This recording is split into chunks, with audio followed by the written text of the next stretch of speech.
And there's Jim Moats.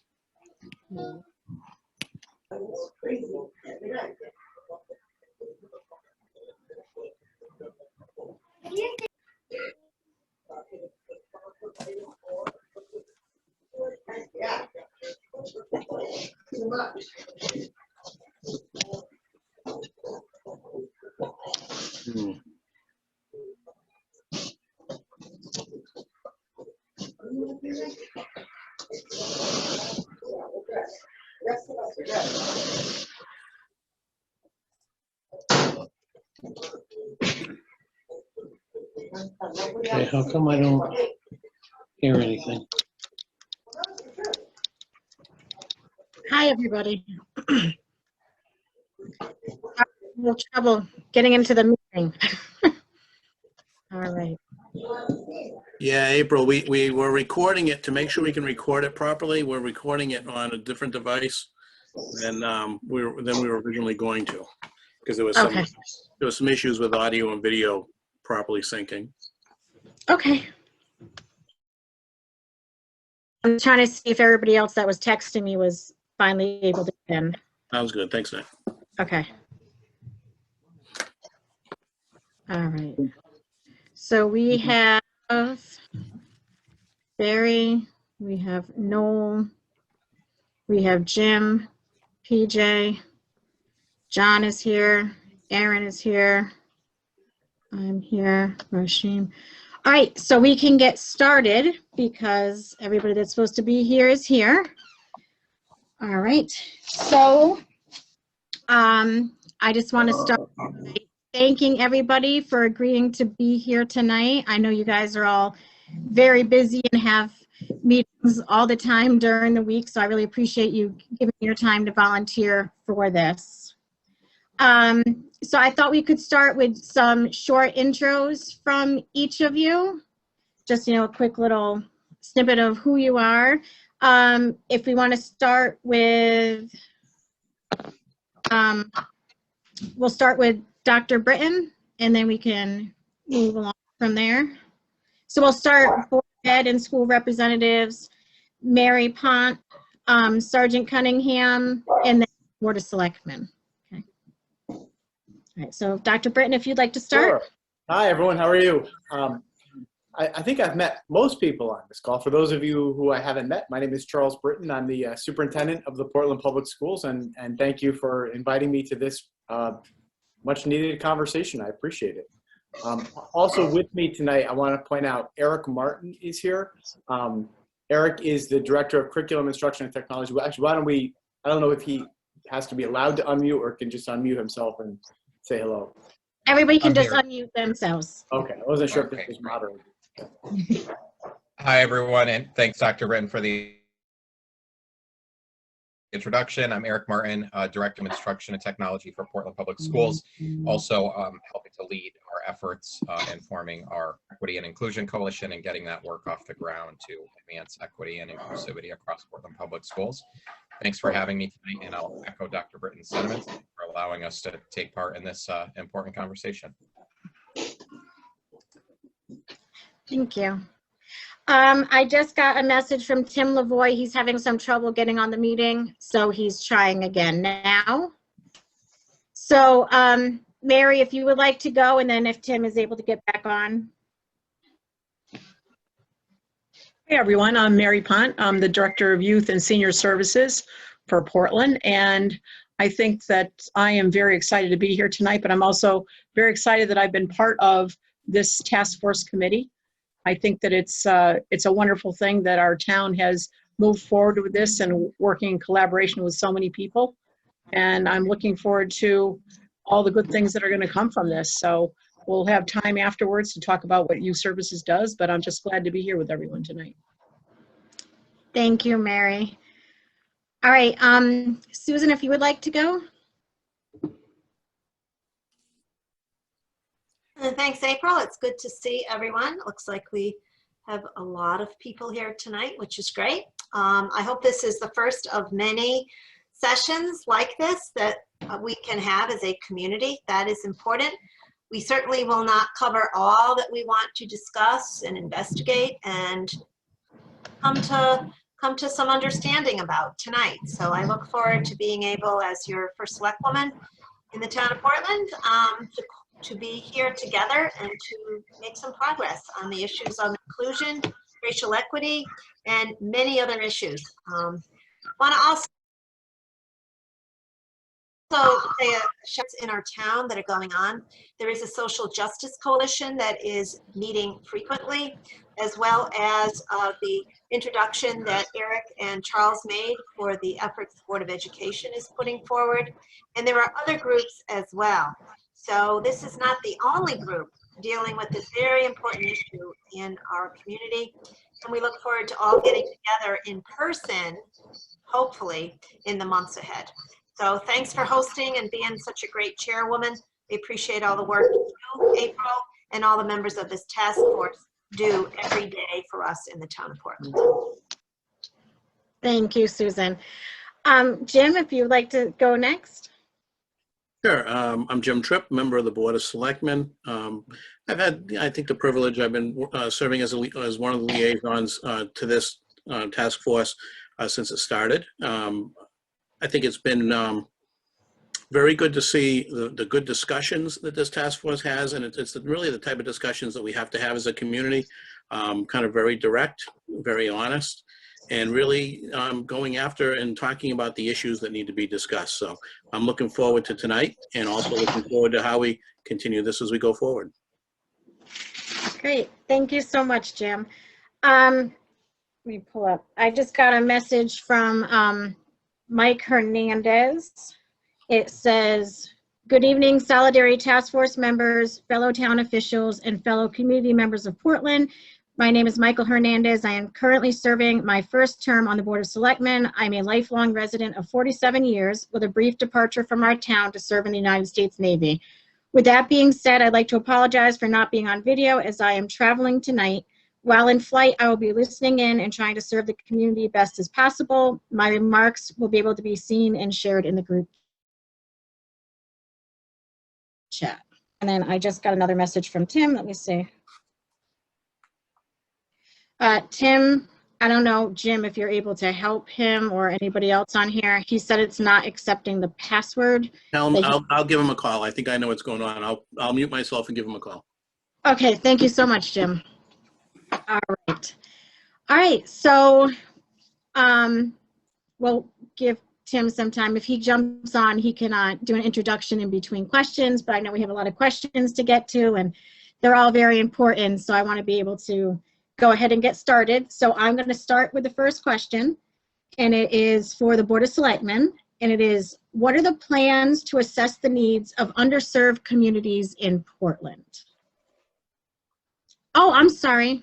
The police are here too. That's right. I'm so sorry. Sergeant Cunningham, if you would like to introduce. Hey, good evening, April. Hi, Sergeant Cunningham, Pat Cunningham from the Portland Police Department, 32-year member here in the town, 31-year member of the community.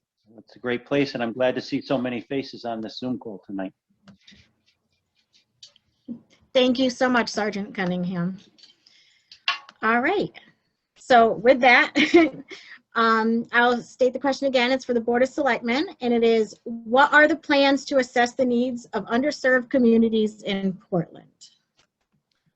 I'll start. I certainly think that this task force is really very helpful to us. I think that the work that you've done in your survey begins to show us the needs that we have in our town. I also think that the Board of Education Task Force will also be able to help us determine what the needs of underserved communities are. I also know that one project that we have planned is a capital improvement project, and that is putting sidewalks in an underserved area of our community. And this has been brought to my attention by members of the neighborhoods that this will serve. And it's a $525,000 grant that was received that will enable our children who are walking from the middle school, high school on High Street to have a seamless way to get home if they live in the Riverside Street, Airline Avenue, Chatham Court area. we will have, once this project is completed, an uninterrupted way for them to walk on sidewalks safely across Route 66 and then down into the neighborhoods, of which there are over 100 children that live in that vicinity. I also think that many of the things that we're doing in outreach to some of our neighborhoods is important, and I'd like to see us do some more surveying. I think that the survey tool that this task force used was very eye-opening to me, and I'd like to see us do more of that. I don't know if Jim and maybe other selectmen would want to comment further.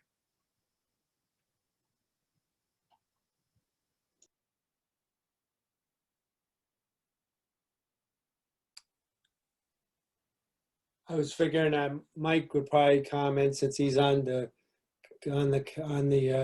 working with the group. I will say that because of the nature of the timing of meetings and how many selectmen we would have at each of the task force meetings, I've kind of stood back on this, but I'm glad to try to participate in any way I can in terms of trying to help, you know, with the good work that's coming out of the task force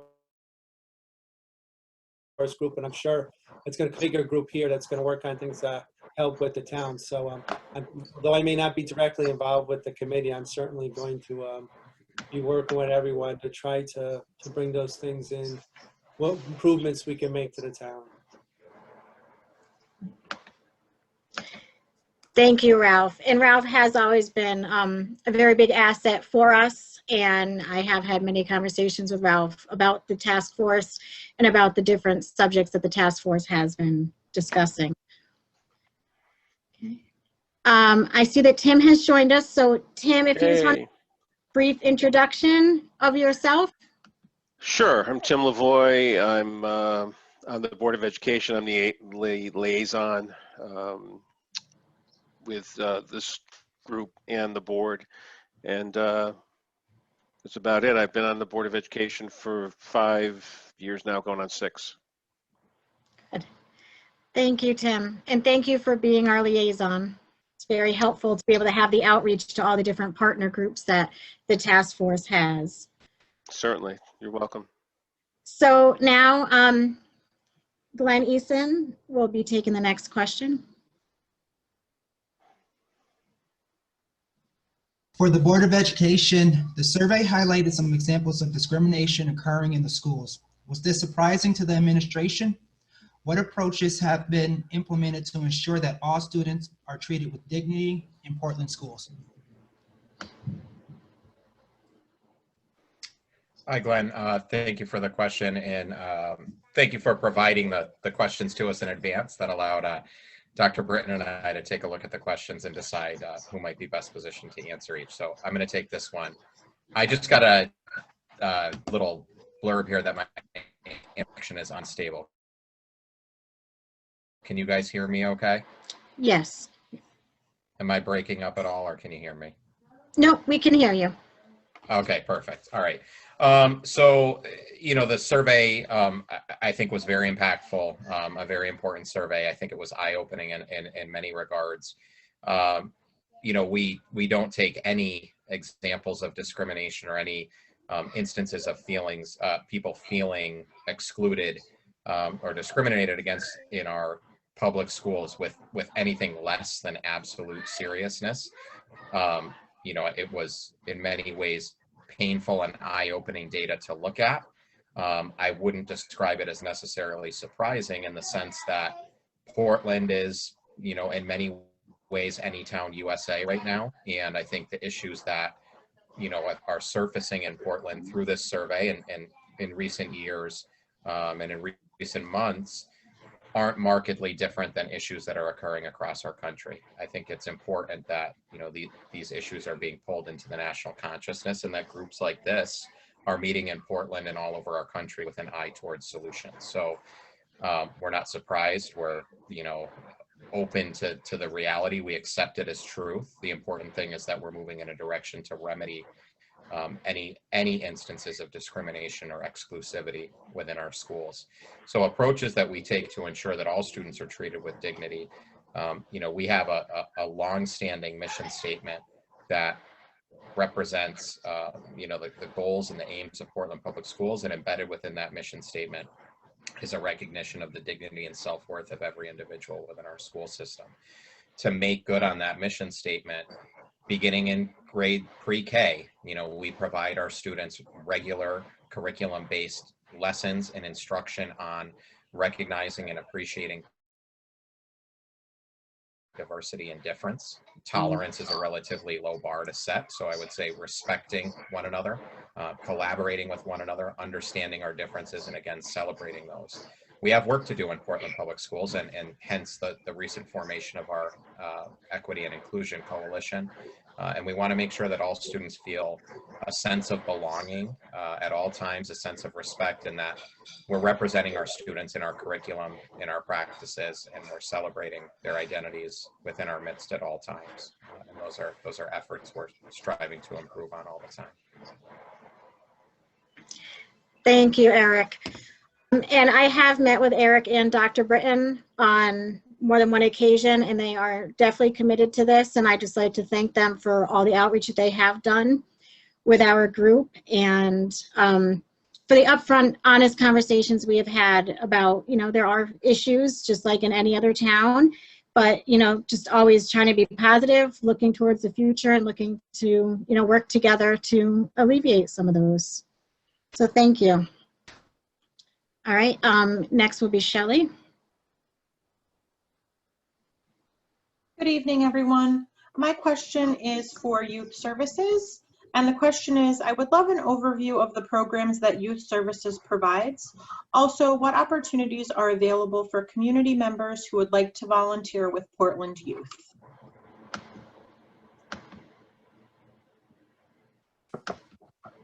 Hi, Shelley.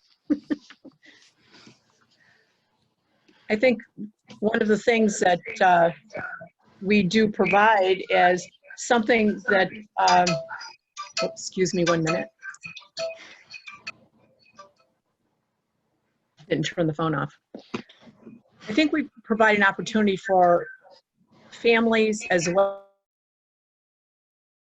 as young families, adults, to do a lot of the different services that we're sort of the best kept secret in town almost, because some of the things that we do are not things that we could put a sign out and advertise that we do. We work in collaboration, and I think that was one of the questions, but I'm going to answer this to start out with, that we work strongly and work on our collaborations and relationships with all of the town departments, the school system, park and rec, the fire department, the police department, our local churches, our housing authority, and extensively with our social service network. So in doing that and working with all those departments, we do a lot of different services and a lot of different programs. We do programs for children 0 to 5, as well as kindergarten through high school. We do parenting programs. We do provider workshops that we have done. This has been a very difficult last year for us, because a lot of the activities that are always ongoing with the Youth Service Bureau have not been able to happen due to the pandemic and not allowing us to be in the school system. We work very closely with the schools and do a lot of different programs with the schools, a lot of prevention activities, working with the social service departments that they have, and the different activities that they possibly need some outreach to. So there's a lot of fun activities that we do, but there's also a lot of activities that we provide through our counseling resource center. Again, that's another question. We've had a resource center, counseling center, for over 25 years now. Our counselor has been with us for 20 years. And I think it just shows that we work with so many departments and open our eyes and a lot of their eyes to the different activities that we can do, working with them, whether it's in activities, whether it's an education piece that we can do. And some of the activities that we had planned for Youth Services ongoing into the fall weren't able to happen. We had started a mentoring program last year in the middle school, and one of the activities we were hoping to start was to include our grade 5-6 school, Brownstone School, and expanding that program. And unfortunately, that wasn't able to happen because of COVID and how, the school has been affected with that. So there were other activities that, had been planned. We had a major program that we were going to be doing at Brownstone School, that actually the week following the close of school, that we had working with Brownstone School and also doing a presentation at the middle school, as well as an evening program for parents. So there's a lot of different programs that we do, but it's also a lot of contacts that we do. So when I say we service 0 to 99, we also service the parents, the grandparents, the daycare providers. It isn't just the children. So wherever we feel that the need is, and people a lot of times will come to us and make suggestions of what they would like us to do. We've had a lot of programs that have been ongoing for 25 years or more. We have a Time for Tots program that's 0 to 5-year-olds, and that has been ongoing for more than 25 years. Diversion board, and that's another question that's been ongoing, and Sergeant Cunningham, I know, is aware of the diversion board, and we have had a diversion board for over 30 years.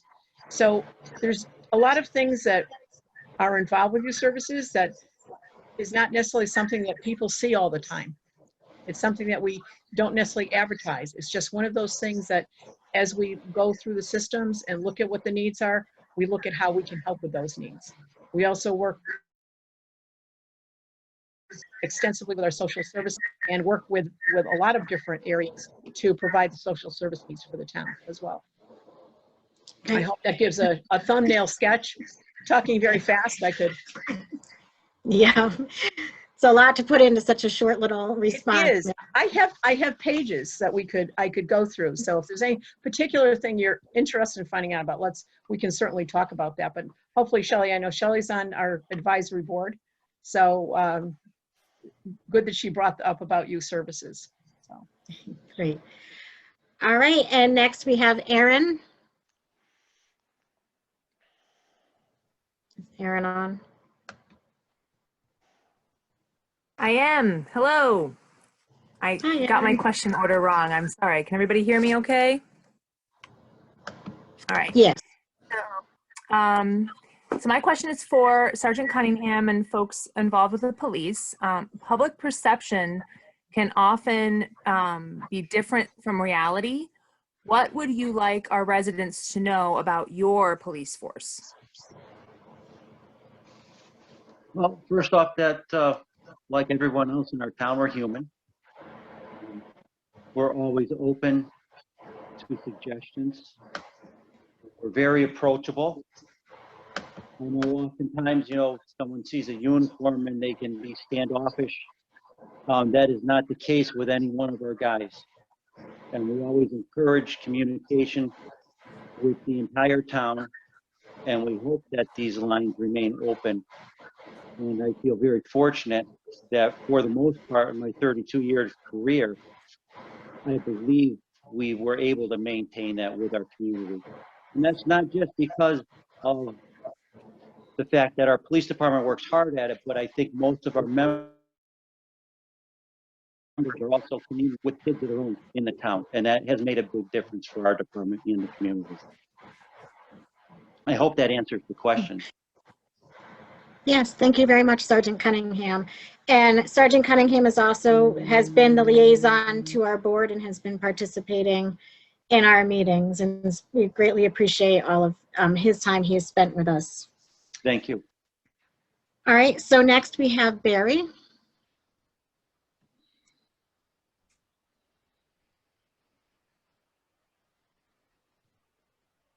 Someone has to I think unmute Barry. you're muted, Barry. Barry, there you go.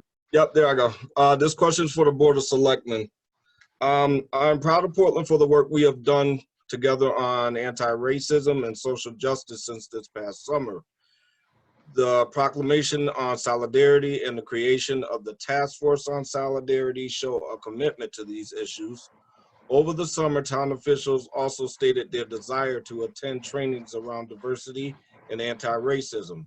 I applaud those members who have engaged in these topics, but I had hoped to see more strategic and broad effort.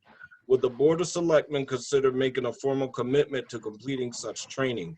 I feel it is very important for every member of our community to educate ourselves, but especially for folks in leadership positions. This should also be ongoing commitment, the way that ethics and sexual harassment trainings are completed regularly. There are many great trainings available, and hiring, consulting with people of color and other diverse professionals would also be a great way for the town to show a commitment to equity.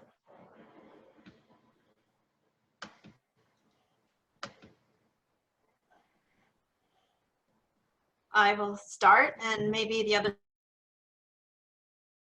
selectmen can make their commitment tonight. There are, as the question has stated, many opportunities for training, and my office has made available many trainings, and in particular, we have partnered with the Connecticut Conference of Municipalities.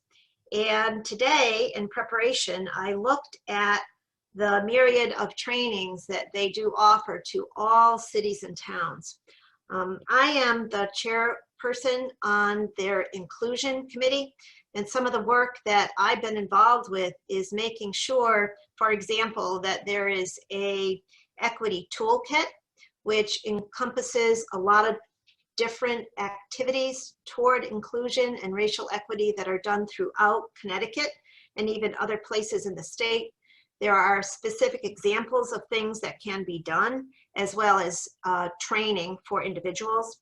And I would also encourage each of the selectmen, and I can bring this up at a meeting to get their personal commitment, to participate in, they're actually taped, and I attended at least for most all, there were, I believe, 5 CCM Communities Advancing Racial Equity Series. And the acronym is CARES, C-A-R-E-S. And it was a series of forums, not unlike what you're doing here tonight, but it was throughout Connecticut. And it had a very good moderator in each of those sessions. And they talked a lot about issues that are not easy. A lot of the matters that they talked about were of the nature for their particular community. And at times there was some back and forth and some disagreements, which I think is healthy to bring forward some of the needs that their communities have. I would encourage, bring up at a future meeting that each selectman commit to watching at least one of those series. And we can have a session at a Board of Selectmen meeting where we can discuss what our town needs or what we feel information that is needed by us. It's not always us saying for sure what's needed, but what our community is saying they need in terms of improving inclusion. I don't know at this point if we need to go to an ordinance, which is what the ethics ordinance is. It demands that there be a self-training given by them, by the Ethics Commission, and then each individual who is on a board or commission goes forward and takes that training.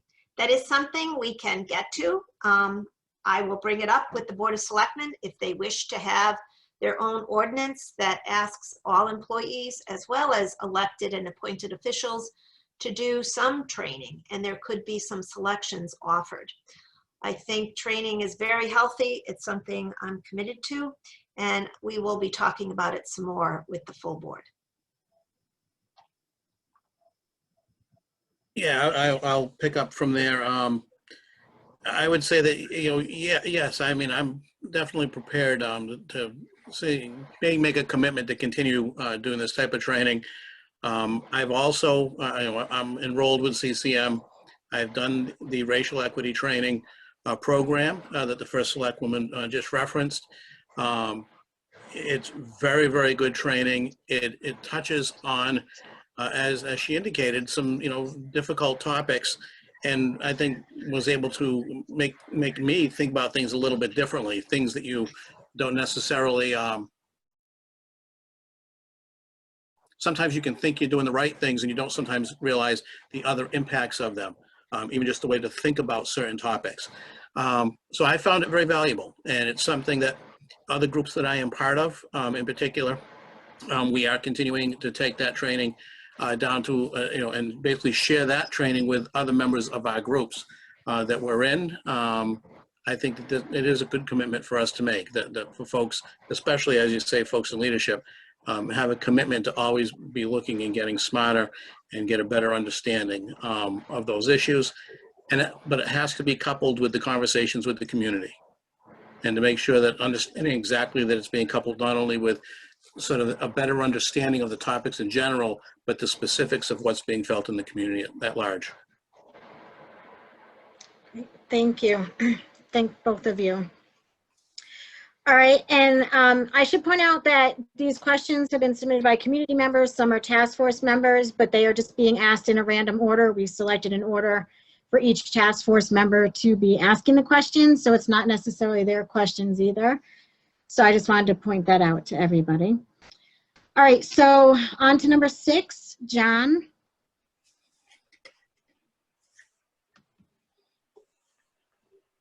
You're muted, John. There you go. Better? Yep. All right, good evening, everybody. This question is for the Board of Ed. Dr. Britton, over the years, there have been claims of racism in Portland schools, especially in the high school, against students of color. When the claims are brought to the teaching staff, it is ignored and brushed off, which causes those students to seek an education in another town, or even some families to move out of Portland as a result. What will your staff do differently to prevent this? And what can parents do who have given feedback about diversity issues many times without a resolution? Oh, I thank you. I appreciate the question.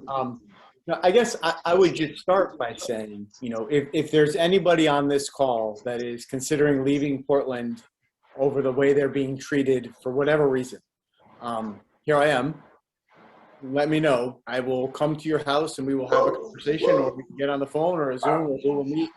And if there's anybody watching a recording of this who has left Portland, please call me. I want to learn from your experience and want to know what happened, right? So today, literally, if there is a family that is considering leaving Portland because of how the schools or anybody who I am responsible for supervising is treating you, I need to know that immediately. And you will get my utmost attention, a comprehensive investigation, and I will do whatever I need to do to address that issue to make sure that all of our families feel safe, supported, nourished. Now that transcends, by the way, race, ethnicity, religion, whatever issues you have. My expectation is that everybody in the Portland Public Schools is treated with the respect that they deserve. And if families have left Portland because they don't feel like they've been treated respectfully or have been subject to discriminatory behaviors, I would want to know. So the first thing is, I would say, please make sure you reach out to me personally, reach out to Mr. Martin, reach out to any of our administrators, and I can guarantee you a robust response in which we do everything possible to try to completely understand the root causes of the problem, address those root causes of the problem, so everybody is made to feel like they have a home in Portland. I can also say this about our faculty. I've gotten to know this faculty across 4 years now. It is one of the finest faculties I've ever worked with. The teachers in Portland, I would say, consistently care an awful lot about students. And if a concern about racism was ever brought to them, I would be surprised if there was a consistent brushing it off. Likely they may not be aware of what the situation was, but I can't see anybody on our faculty staff or on our leadership team turning a blind eye to an act of racism or an act of outright discrimination. That would be shocking to me. It may happen. And I have a feeling that if that were to happen, it would be a function of a communication breakdown rather than a function of overt racist perception or racist behavior. That said, and Eric and I had this conversation before this meeting tonight. We are also not defensive. And we believe people's feelings are their reality. If something has happened in this district that has made people feel that way, you owe it to yourself, you owe it to me, and you owe it to anybody who comes after you to let us know. I am open to anybody. You know, I will respond to every email I get within 24 to 48 hours. Sometimes it's a little hard. My inbox gets a little jammed up. But call me, call Eric, call the administrator's offices, and I guarantee you nobody is going to ignore any concerns that are brought up. So again, that breaks my heart to think that a family would choose to leave Portland because they didn't feel like they were being heard or had a safe place to go to school here. And I would like a personal discussion with that individual to find out why and what we could do about it. But that was the first part of your question. I think the question then is what we plan to do differently to forestall anything like that from happening again. Right. It's what can parents do what are you going to do differently? And then what can parents do who have given feedback about diversity issues without a resolution? Yeah, again, I need to know the specifics of that. What feedback was given and what was ignored, right? I can tell you this from my experience. If I get feedback about things that the schools are doing that are perceived as discriminatory in any way, boy, that's going to get my attention quicker than anything. I promise I will look into it. So I guess I would just ask that if that happened, I'm sorry, and I believe it did. I'm not saying it didn't, but my strongest recommendation would be don't give up on us, right? Keep the conversation. Here we are. We're having this discussion. I'm a phone call away. I'm right in the center of town. I'm in schools every day. Please communicate with me and then hold me accountable, right? I mean, all I can say is that if a parent brought an issue of discrimination or race or harassment or any of these things to any of our teachers and it wasn't addressed, keep it alive. Don't walk away from it. You can work right up the chain, right? From teacher to principal to Eric to me to Dawn to my whole leadership team. We wouldn't ignore these things. I can promise that. So maybe that's what we would do differently in the future. Thank you. Next we have Noel.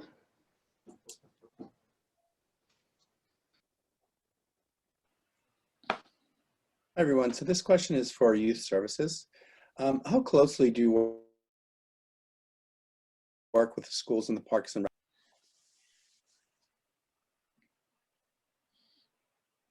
I think I'm going to say the Park and Rec Department right now to start out with, because we're in the same building. We work very, very closely together, because as we're looking at different activities that we're doing with other departments, we want to make sure that we're complementing each other on that.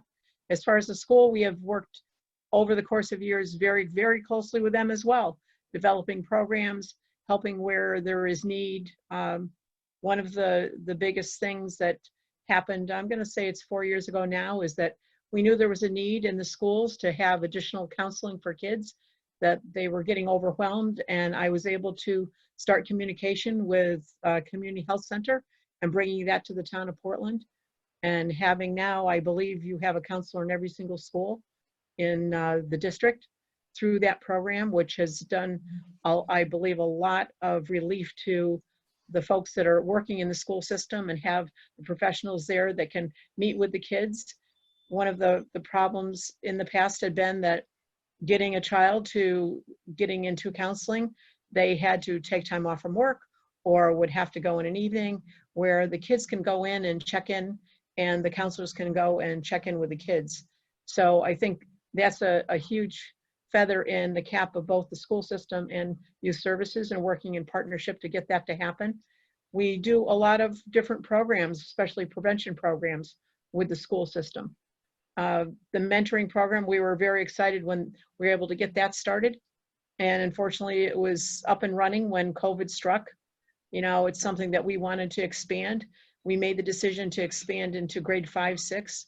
We had meetings with all of the staff at the middle school and high school and sat down and how we were going to make that work at the time. And it was successful in getting people to be mentors, as well as the school system assisting with getting mentees. So that's just a couple of the different things.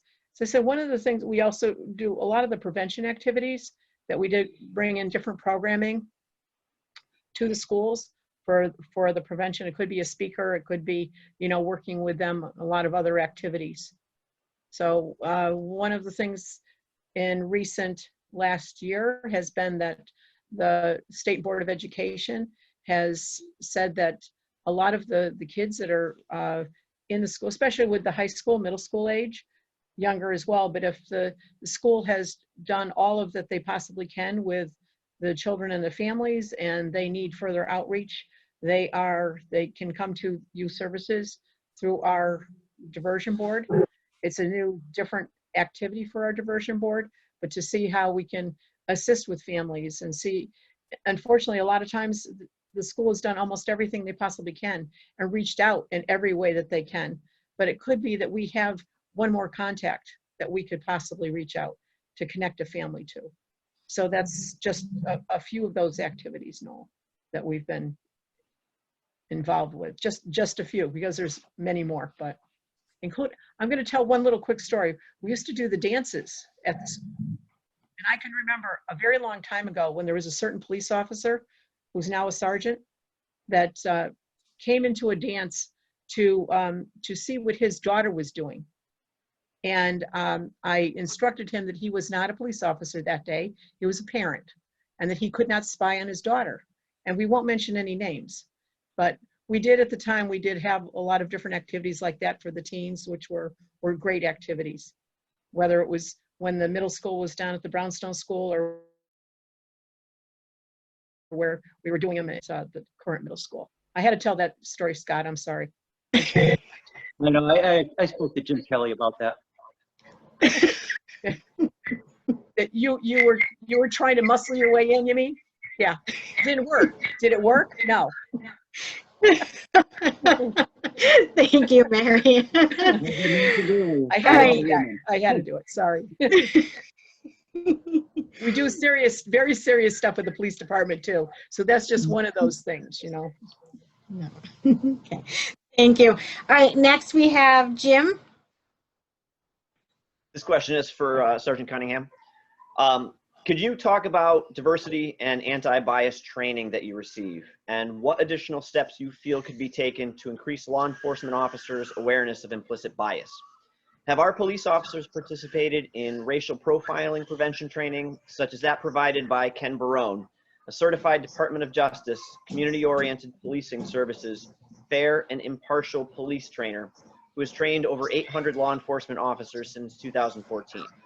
Mr. Barone is manager of the Connecticut Racial Profiling Prohibition Project, also called the CTRP3, located at CCSU. The CTRP works to implement the state of Connecticut's Alvin W. Penn racial profiling law, as quoted from their website, www.ctrp3.org. Okay. Oops. Am I on? Hello? Yes, you are, Sergeant Cunningham. Oh, okay. All right, thank you. We do receive, training on a regular basis for bias and racial profiling. That's all part of our curriculum, and it's all under the direction of the Post Academy, which certifies all municipal departments in the state of Connecticut. So whatever changes the legislation governing bodies of police departments deem necessary and we're obligated to follow through on those. And obviously we do on an annual basis. This other gentleman is Ken, what was his name? Ken Barnes? Is that the person you spoke of? I'm not really familiar with him. Sorry, I'm trying to unmute. It's Ken Barone. Oh, Barone, okay. He's the manager of the Connecticut Racial Profiling Prohibition Project. Okay, now is racial profiling, is that just for motor vehicles? Because we do obviously we fill out paperwork in compliance with the state of Connecticut regarding racial profiling for motor vehicle stops for every single stop that we make. and that data is held by the state of Connecticut. We've never been flagged for anything that would raise any eyebrows or suspicion that we're doing anything that we shouldn't be doing. I don't have any of that data. That's all stored by the state of Connecticut. But as far as outside the training, any training from the Post Academy, have we done anything extra? To this point, no, with the exception of over the summer, we've had some recent videos that we, as a department, thought each officer should review. And that was just one step that we had taken in addition to the training we received through the academy. Great, Was thank that- Okay. you. Yeah. That covered everything? Yes, I think you did. Okay. All right, thank you. All right, now this question was submitted for, May I just say one more thing? yeah, sure. You know, our department's always open to suggestions, and so all you need to do is, I work days, you know, by all means, just call our place or email any one of us, myself, Ronnie, or Jim Kelly, and we're, you know, again, we are always looking to improve ourselves and so that we can really help the community as best we can. So please don't shy away. Get a hold of us, and we'll take everything into consideration. Thank you. And you know what? I'm glad that you said that. It's just such a reoccurring theme with everybody who has spoken. And I think that that's a big point that our task force will start to try to deliver to everybody, and any concerns that we hear. And we're going to be talking about the survey results also. We're going to be releasing some data about it. And just to point out that everybody is here, and you know, you guys are the leaders of our community, and you want what's best for our community, and you are willing to talk to everybody, and you want people to come discuss these concerns with you. So I think that's a big point that we're going to start working on as the task force, is to make it aware that, you know, if you do have concerns, people are here, people are trying to help, people want, you know, to make change, and that, you know, they really should be reaching out to everybody. I know there's always a level of discomfort with that and everything. So I think, you know, more things like this where people get to see people, get familiar with people's faces, I think that that'll really help with that comfort level of people being able to come forward and raise their concerns with people.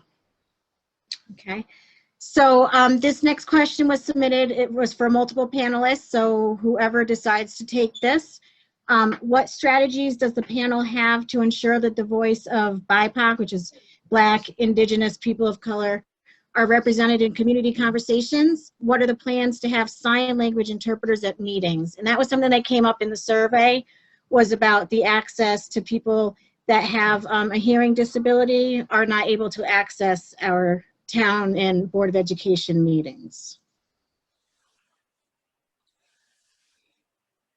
I have a question about that, I guess. I'd certainly just see if there's anyone in the town that could voluntarily help us with that, April. But I also had been talking with someone about closed captioning that we might be able to have and at all of our meetings. And that is something I personally would need to do more research on, because I'm not familiar with that capability. I certainly have it, excuse me, on my television and find it actually very helpful for myself on occasion. So that merits further discussion and help. And I know people in our community that are hearing impaired, and I believe they would be able to assist me with that so that I could extend some leadership in being able to accommodate those particular needs. In terms of strategies to ensure the voice of BIPOC are represented in community conversations, and I really think this task force has helped me. I knew most of the members of the task force before they were appointed, but I must say, by my attending your task force meetings, I have learned a tremendous amount about Portland, as well as the opinions and some of the needs that we have. I feel that if we can continue with this task force beyond your assignment, I think this is a very good way for people of many different backgrounds to be represented.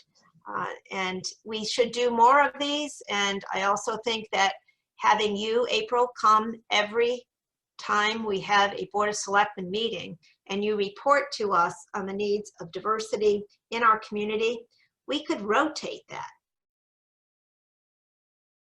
and encourage others to attend the Board of Selectmen meetings and give us their opinions as well as their suggestions for how we can get more representation within our community.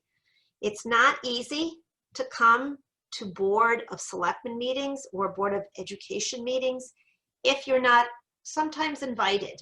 And I think if we make an invitation for people of various backgrounds to come and we make the time to listen, they will come and we will be a better community for having had them visit our meetings. I really like that suggestion, Susan, of reaching out to people and inviting them to speak and to rotate, as you were saying, to have other voices heard. That's good. I don't know if anybody else has any thoughts before we move on to the next question about how to ensure the voice of BIPOC are represented in community conversations, or if Mary had anything to add about the closed captioning. I know Mary and I had had a conversation about the closed captioning. I think one of the things that you and I had talked about, April, is that in using sign language, it is a wonderful tool, but sign language is also like many languages. There are various sign languages that can be used. So I felt that closed captioning was probably a better alternative, that a lot of people now, especially with the phone systems and with, as Susan had pointed out, with the television, you know, her TV, other places that you go, that closed captioning is made available to you. And people are used to looking at that or looking for that versus doing, you know, a sign language person on the side. So I think the amount of people that we would be able to service using sign language would be minimal compared to the people we could have in closed captioning that are maybe moderately to severely hearing impaired versus, you know, profoundly that have only sign language that they use. So I think looking definitely into a way that we could use closed captioning is a very good option for all meetings that we have. Yes. Yeah, I would say we're probably not the only group running into this issue. You know, I mean, in the scheme of things, the Zoom and the GoToMeetings is fairly new.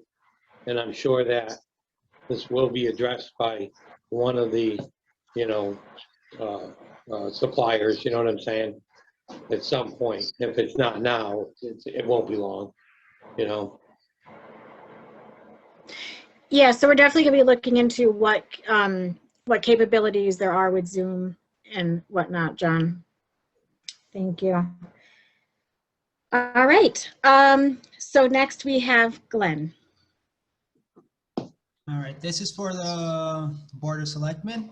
According to the survey data, people of color in our community do not feel as though they are included in town decisions. Do you have any thoughts or plans about how to make these community members feel as though their voices are being taken into consideration?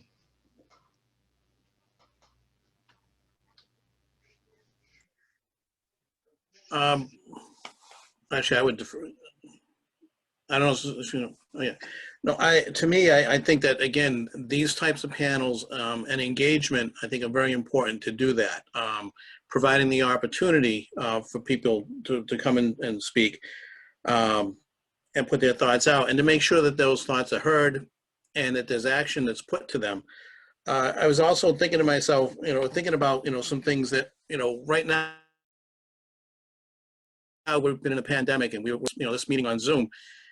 Coming out of the pandemic, I'm not sure that Zoom ever really goes away for what we're doing. I look at the amount of people that we can reach, folks that, because they've got kids at home or because of their work schedules, wouldn't be able to attend meetings, that are now able to attend and participate in the discussion because we're using the technology to do it this way.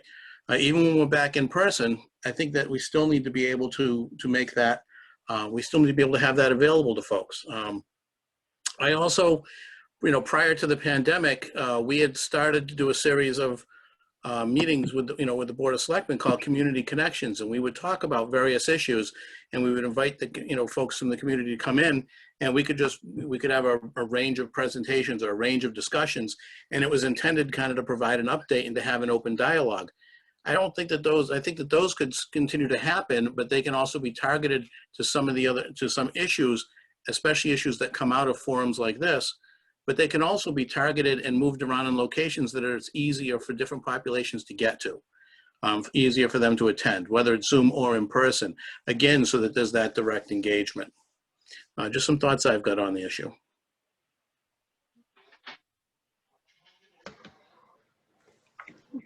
As I said earlier, I think people need to be invited to participate, and we can make specific items either on an agenda or in smaller group meetings.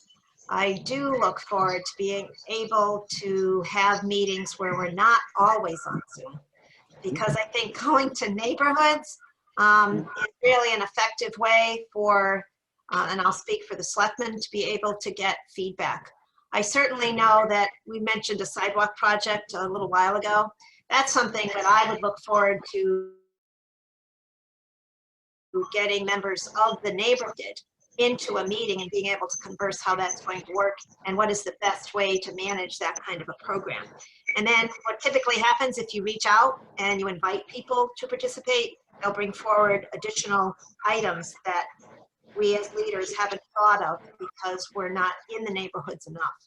So I believe in neighborhood meetings and also inviting people to participate when they're comfortable with our meetings.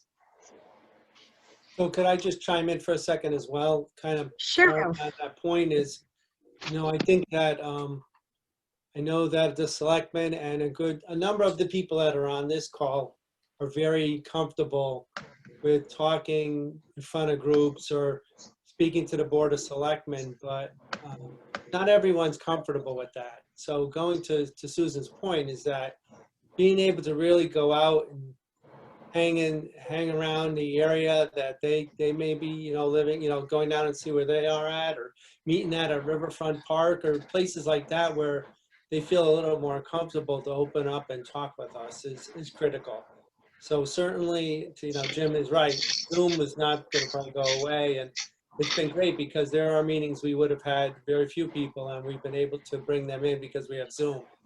But I think that there are a good part of our population that is not really necessarily comfortable and wanted to talk and talk in general in public. So they really want to, certainly one-on-ones are helpful in getting people involved.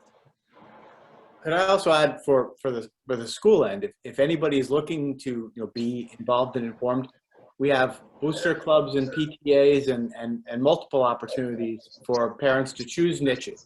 If you're interested in athletics, we have sports booster clubs. If you're interested in the arts, we have arts parents group.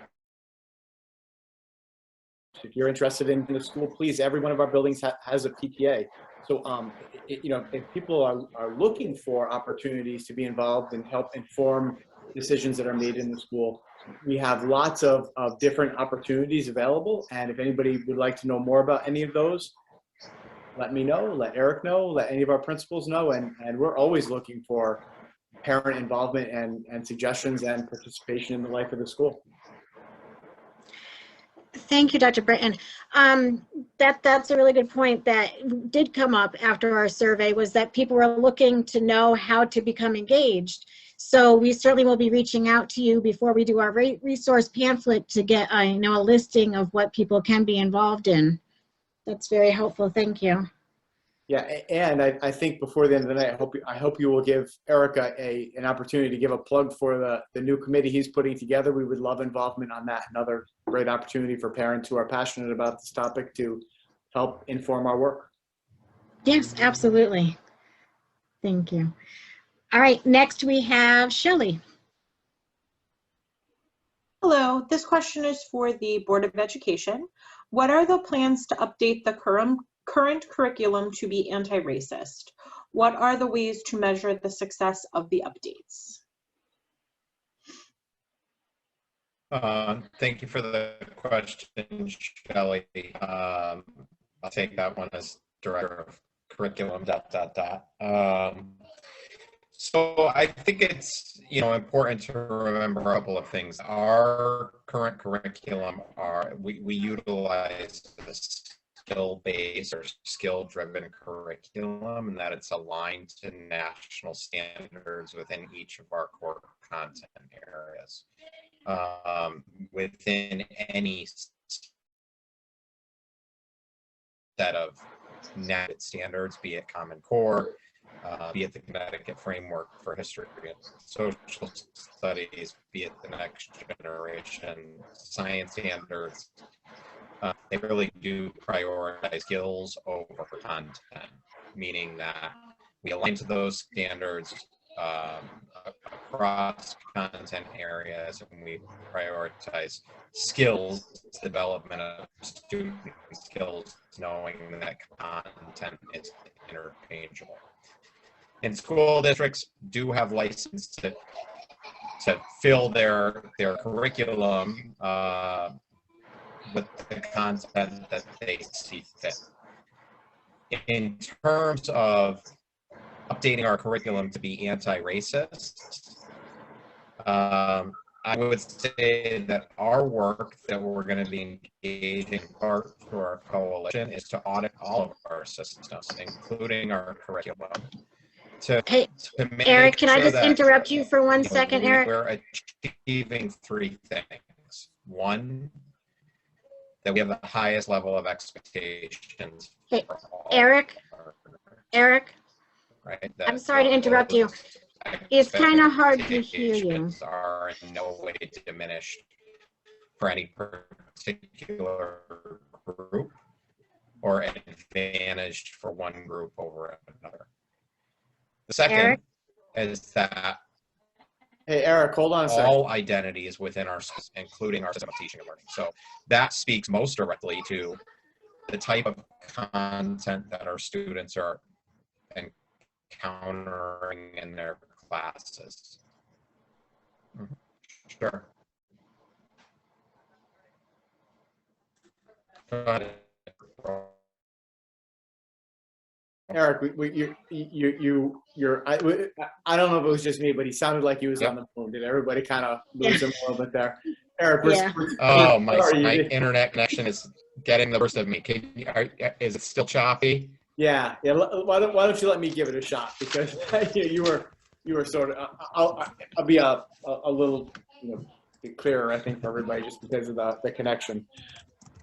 I would say this. I would remind everybody that for the last really 5 to 7 years in the state, we have been working on curriculum like crazy, because we've had to realign all of our curriculum to new national and state standards, specifically the Connecticut Core, the Common Core. All right. Is that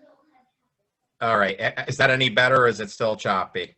That's a little better. Do you want to pick it up from here? Sorry about that, everyone. Can you guys hear me? I didn't say anything. I don't know if that was coming through on delay. Yeah, no, we can hear you better now. Okay, all right. I turned my camera off, which may make the situation better. So to Dr. Britton's point, and please interrupt if I start getting choppy again. We have been working on curriculum like crazy. That work is evidence from prior to my time in Portland, and that work continues. All of our curriculum is aligned to national standards, which prioritize the development of skills over content, in the sense that as we are aligned to standards, we are aligned to progressions of skill development for all learners. We do have, as do most districts have, the ability to choose the content that best suits our community, or that we believe, gives a fair and equal representation of identities within our community and within the world at large.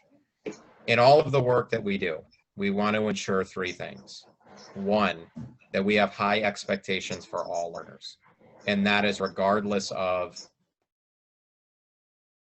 identity, of subgroup. Expectations for one group are no different than the expectations for another group in terms of the height of those expectations. Second, we want to ensure that we have representation for all identities within our school community present within our teaching and learning system, including our curriculum, including our assessments, including the content that students encounter in their classes. So that literally means that our students of color see themselves portrayed in the stories that we read. Native students or indigenous students see themselves represented in the history that we teach. That we teach history fairly, we teach it accurately, and we teach it through a lens of multiple perspectives.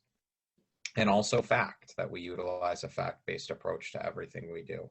So representation matters. Representation also in our hallways, so that as our students are, traveling through our school buildings and sitting in their classrooms, there's diverse representation of role models and heroes and people that we aspire to be, that come from every walk of life, and every background, and certainly those that speak to the backgrounds and identities that our students possess or come from. And the third thing we want to ensure is that in providing these opportunities for students, our students are being selected or selecting themselves to take advantage of these opportunities in ways that are equitable across subgroups, and that we're attending to all students with the types of supports necessary for them to be successful given the opportunities that they provide. So when we adhere to these commitments, we do much more than develop a curriculum that's anti-racist. We develop a system that equitably provides all students opportunities to succeed, grow, and achieve. And we provide a school community in which all of our students feel a sense of belonging and feel their identities to be valued and represented. And that's not a political endeavor. That's not something that we're only striving to recently. That's something we're striving for all the time. And the brain science is pretty clear that when a learner feels themselves represented in the material or feels a sense of belonging within the community, student achievement goes up. Our foremost goal is student achievement. We want all students achieving at the highest level. So developing a curriculum or a system of teaching and learning in which students have opportunity, access, and representation, we feel is the key means to doing that. As far as the second part of how we measure the success of those updates, we still do depend a lot on student achievement as reflected in standardized test scores. And we know that these tests are problematic, that they advantage some and disadvantage others by the makeup of these tests. But we believe in preparing our students for success regardless of those barriers and providing the types of supports to all learners so that they can be successful on those tests, despite long-standing issues that many of us feel with standardized tests.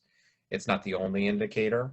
We want to see through our student work, through their capstone projects, through their project-based learning, through the work that they're producing and are proud of, that's reflective of their sense of belonging within our community, that they feel recognized and they feel celebrated within their achievement. And also we want to be regularly communicating with our students, just like this committee took the important step of surveying and listening and finding the true perspectives of the people of Portland. That's something we're committed to doing at all times with our students and hearing their honest feedback and tailoring our school system and tailoring our curriculum and teaching and learning constantly and regularly revising it to meet their needs. I hope that answered your question. Yes, thank you. All right, next we have Barry, is it you? It's me. No, it was Aaron. Okay, I thought it was, and I thought you two flip-flopped. Okay, sorry, Aaron. That's all right. My question is for youth services. How do you assess the needs of youth in Portland? How do you determine what programming you will run? Have you been able to run any virtual programs during the pandemic? Are there any youth groups that help support diversity and inclusion available in town for interested young people? I think one of the most important factors of deciding our programming is feedback from our families.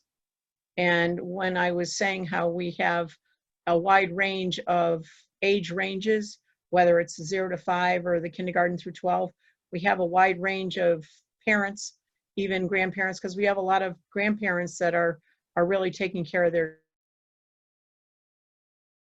their grandchildren as well. We listen to them. We listen to what they feel the needs are, and whether it's a specific program, whether it's a long range program, we have, as I said, I mentioned the Time for Tots program because that's such a great activity that goes normally from September to June, but that has brought a lot of different people together with whether it's the mothers, the fathers, the daycare providers, the grandparents.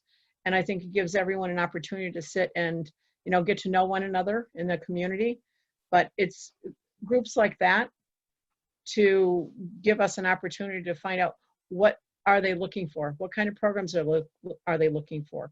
Are they looking for educational programs? Meeting with that grouping of individuals, we're able a lot of times to come up with whether we work a lot with our daycare providers and our preschools and provide them with parenting workshops as well as provider workshops. So we provide workshops for trainings for their staff that they all have to have so many requirements per year, as well as for the parents themselves. And it comes from their asking or their needs and trying to fulfill what they're looking for. So we are continually reaching out for that. We have done some remote programs. We did have quite a few Zoom programs that happened this past summer and into the fall because we were unable to hold programs in person, of course, just like everybody. So we had a good response to that. One of the other ways we've been able to get important word out is we have been doing podcasts. We were one of the first in the state of Connecticut in youth services to start doing podcasts and experts in fields as well as experts in our own town, or bring some of our community members together to talk about the important topics.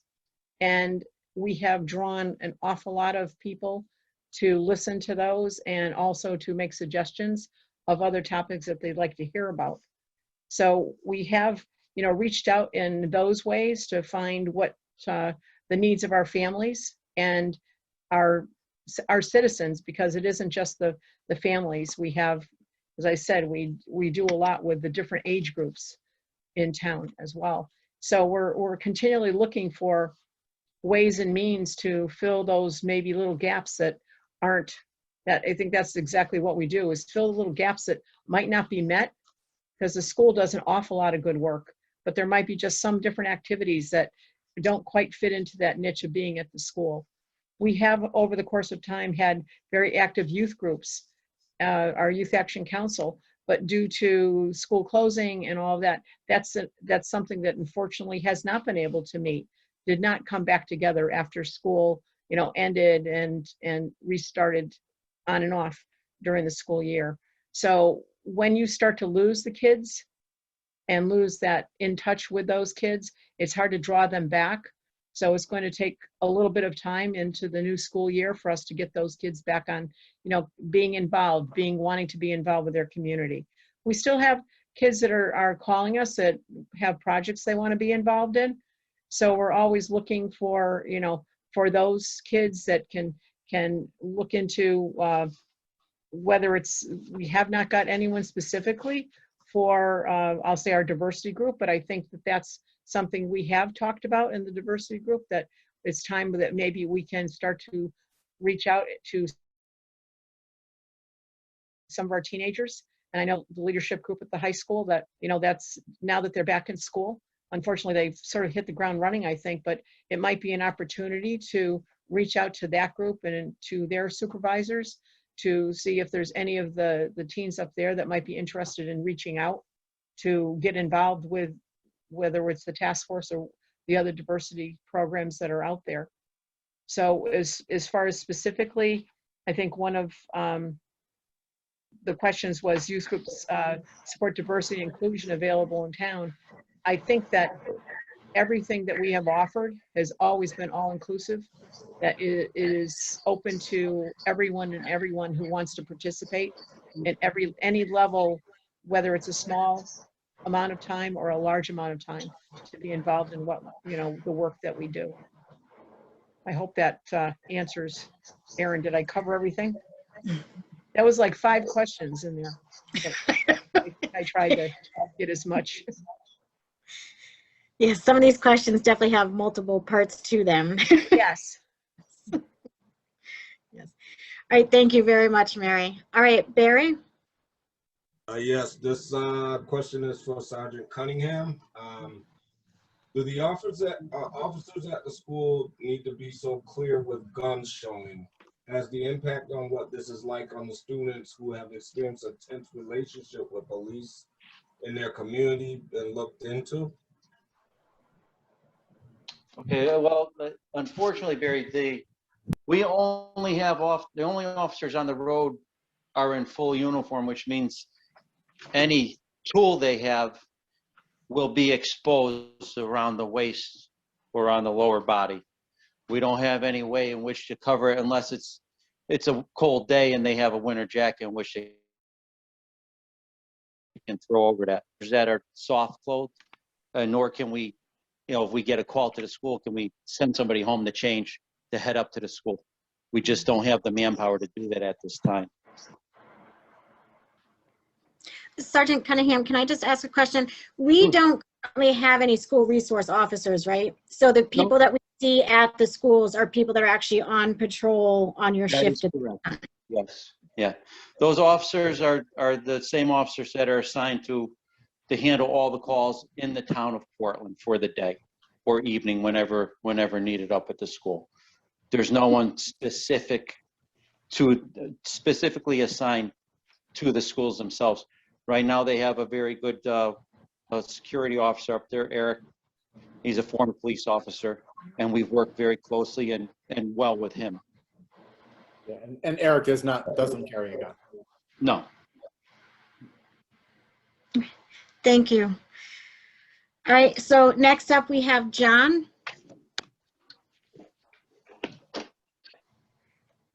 Okay, this question is for all panel members.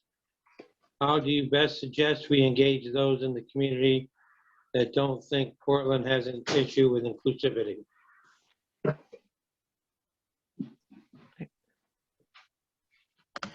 Okay, what he asked was, how do you best suggest we engage those in the community that don't think Portland has an issue with inclusivity?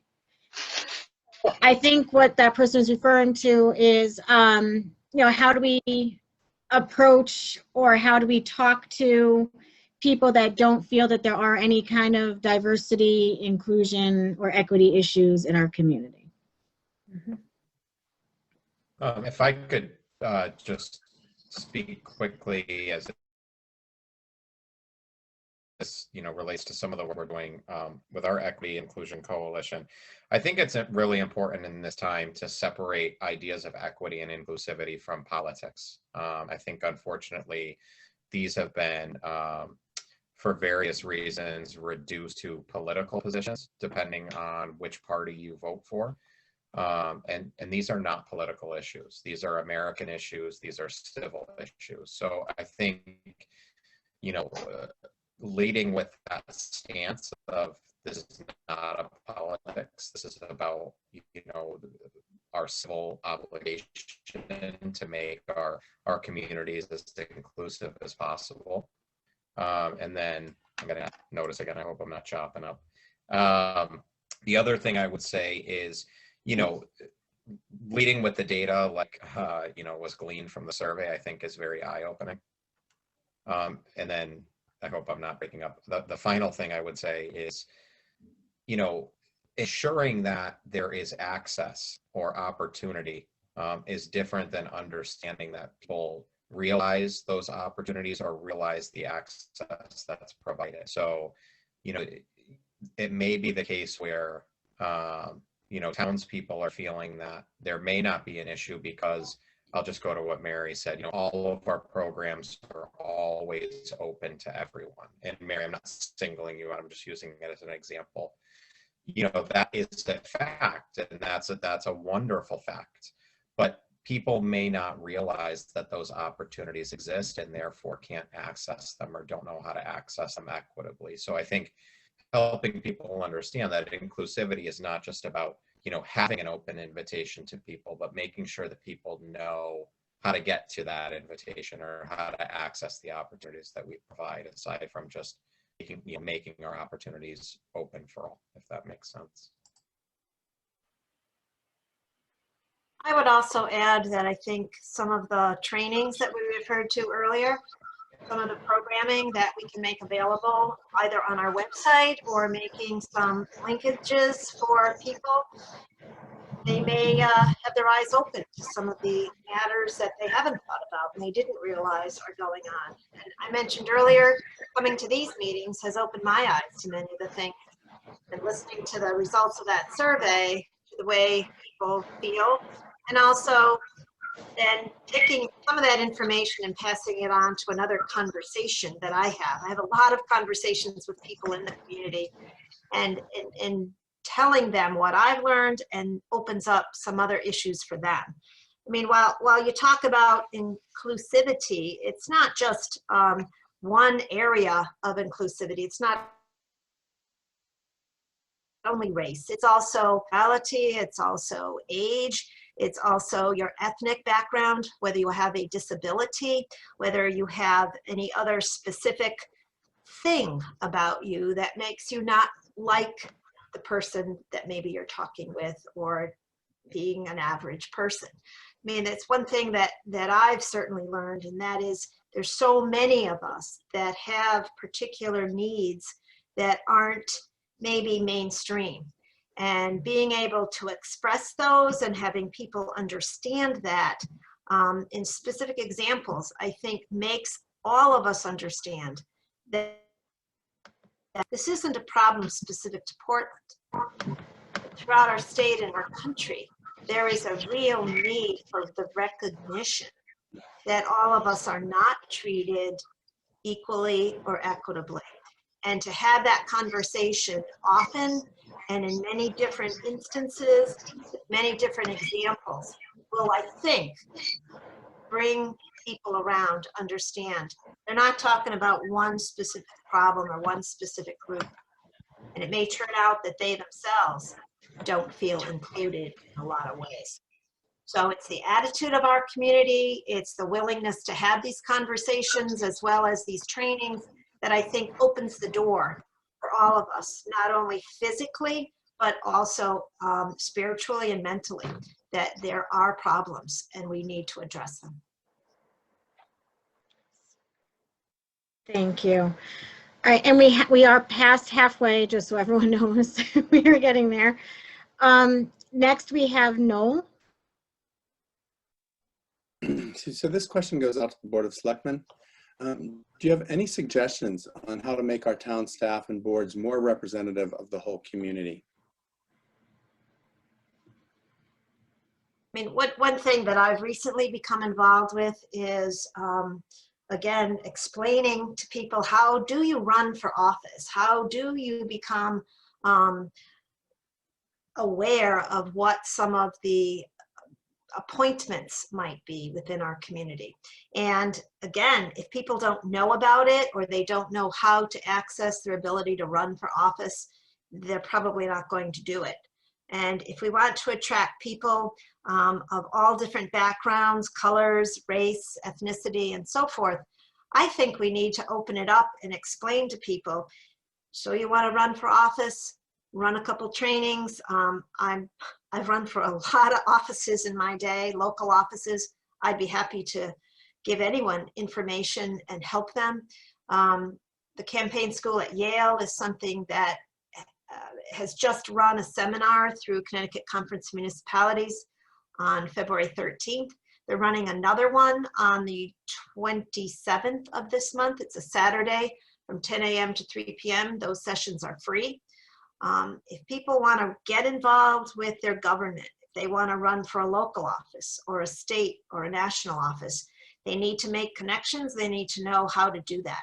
And I think that if we can make some of those trainings available or information available to them, I'd be the first one to help people. I'd love to see people of different backgrounds get involved in being on our boards and commissions and also actually running for office.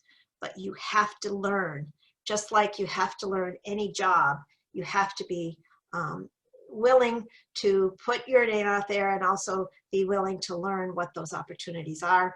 I'd be very happy to run some programming on that. Great, thank you so much, Susan. All right, so we are at, Jim had to leave, so I will be taking his question. This is for the Board of Ed, and it is, can you talk about Portland Public Schools' plan for increasing diversity of staff members? What has the Board of Ed done in the past to recruit and retain diversity within its administration and teaching staff? What does the Board of Ed plan to do in the future to increase diversity within the administration and teaching staff? What are the statistics of diverse applicants for these positions? What are the hiring rates? And what is the retention rate for minority employees within the school district? Thank goodness you gave me these questions ahead of time. Those were a lot of questions wrapped into one there. So let me start with, in the past, we haven't done a lot of recruiting at all, right? So historically, the model in the public schools was we posted the position, it went up on CT Reap or some other online places, and then we waited for people to come to us, right? That's sort of the historical model. We've now changed that around. We are being way more assertive about our hiring process and our recruiting process. So every year, well, I should say, starting last year and then this year and years to come, we're going to start going out and more aggressively recruiting through the University of Connecticut, NEAG School, Central Connecticut State University, and then the one I'm most excited about is CREC, the Capital Regional Education Commission. They offer a minority teacher recruitment fair every year. So we attended it 2 years ago. It was canceled last year because of COVID. We will be attending it this year. It's going to be virtual this year, and we will attend it each year in the future. So we're going to be more assertive about getting out there and doing our best to recruit a more diverse workforce. And that's not just for teachers. So anybody on this call, you know, if you're interested in substitute teaching, get in touch with me immediately. But in addition to substitute teaching, we always have needs for paraprofessionals. I anticipate that there are going to be 3 or more potentially positions for administrative assistants this year. And then, of course, we'll see what the retirements look like towards the end of the year and what our teacher needs are. But we are going out to actively be more assertive about recruiting a more diverse faculty and staff. So that is in process. Great, thank you. All right, moving right along here. Next we have, I lost my spot. Oh, it's my question. So this is for Mary with Youth Services.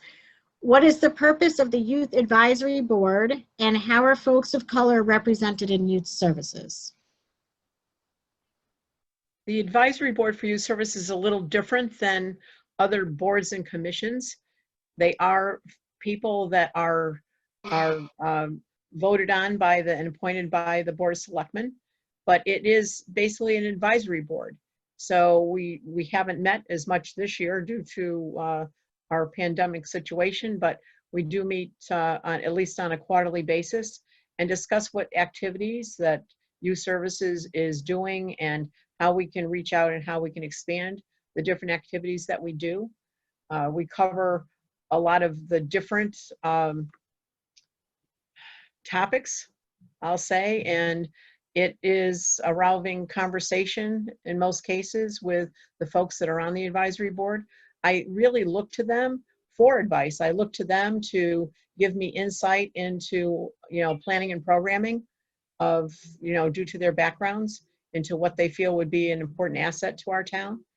As far as opening it up for inclusion, I think we're certainly more than willing to do that. We are involved with so many activities that with our diverse population as it is, that we're always looking for input from all of our citizens in that. That's in the thumbnail sketch. Yes. Thank you, Mary. All right, next we have. Should be on me, I believe. That's PJ next, yep. Okay, this one is for Sergeant Cunningham. I lost my spot already. There we go. Do you have number 18 on strengthening relationships between community members and law enforcement officers, especially with the youth? PJ, could you repeat that, please? Yeah, sure. Do you have any ideas on strengthening relationships between community members and law enforcement officers, especially with youth? Okay, boy. It's been a difficult year to strengthen anything, to be honest with you. In the past, we've relied on a lot of programs that were set up by the Youth Service Division, and they were always right behind our building, and it made it quite easy to connect with all kinds of people from the community itself, especially kids. Right now, the biggest way that we get a hold of the kids is just our postings at the schools in the mornings and the afternoons. It's a great way to communicate with kids.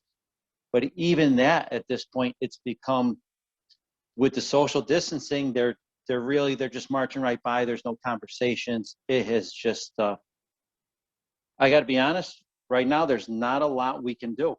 We're kind of in a holding pattern until this stuff clears up, so that we can maybe get some programs going again in the back of our building, in the parking lot, and just get everything back involved. I mean, we used to have a DARE program, got awfully expensive. So we had to bow out of that. It wasn't working with the Board of Ed. I mean, I know we have guys that are interested in it, but again, budgets are really tight. There's not a lot of money to be given out anymore. And it's making it very difficult to run a lot of different programs. If anybody has ideas, please throw them my way. I will look at everything to find out what we can do to stay close to our community, especially the kids. Great, thank you. And yeah, we'll add that to our list of things for our task force about trying to maybe look into grants that are available for this type of thing with you, Sergeant Cunningham, or could be socially distanced. It is so difficult right now with COVID. We're definitely looking forward to it being behind us. Yes. Okay. All right, so next we have Shelley. Hi, everybody. This question is for the Board of Selectmen. It's about the Portland Recreation Department. The question is about offering town-funded opportunities in Portland for individuals to learn how to swim, particularly for families that cannot afford and/or are unable to transport their children to swim programs elsewhere. In preparation, I did get a hold of Nate Foley and asked him to review this question, and he submitted his answer in writing to me. Portland Parks and Recreation has not offered swimming lessons to date, as far as he knows. And as the current Park and Rec director, and as someone who grew up in and around water, he agrees that a Learn to Swim program is essential in order to provide children with this life skill. As noted, this is a safety issue, not just a recreational issue. Even if someone has no desire to be in water, accessible offerings of swimming lessons can provide all people with more knowledge and understanding of risks associated with the water and how to be prepared in case of an emergency. A Learn to Swim program could provide future swimmers with a lifelong hobby, or at the very least, inspire the confidence necessary for those who aren't experienced swimmers. Nate states he's currently in discussion with a few recreational professionals to better understand an effective way to implement a Learn to Swim program for Portland. Currently, due to the COVID-19, lessons have become more difficult due to the smaller class sizes and the social distancing requirements and the hands-on demonstration instruction that normally occurs. Hopefully, we will see guidance change or lessen as summertime approaches. Nate states he has sent an email to the YMCA Camp Ingersoll to expand on this topic. And also he is drafting a message to our local health department to discuss types of requirements may need to be addressed prior to swimming in any of the ponds in our town. He will be looking into possible grants to assist with funding toward the provision of Learn to Swim opportunities, and most importantly, accessible transportation to get people to the lessons themselves. Nate hopes this begins to answer the question, and more information will be provided as discussion is had and possible decisions are made. Great. Thank you so much for doing all that research, Susan. That's very helpful, and pass along our thanks to Nate also. I will. All right, next we have Erin. Hello again. My question's for the Board of Ed. With regard to the about to be required offering of a Black, Puerto Rican, and Hispanic history class, has the Portland Board of Ed or the school administration considered making it a required course here in Portland for all students, or somehow incorporating these lessons in with the courses already being taught? What are the other efforts underway to make teaching history, literature, civics, etc. more accurate? Are teachers being trained to recognize inequities in what is being taught?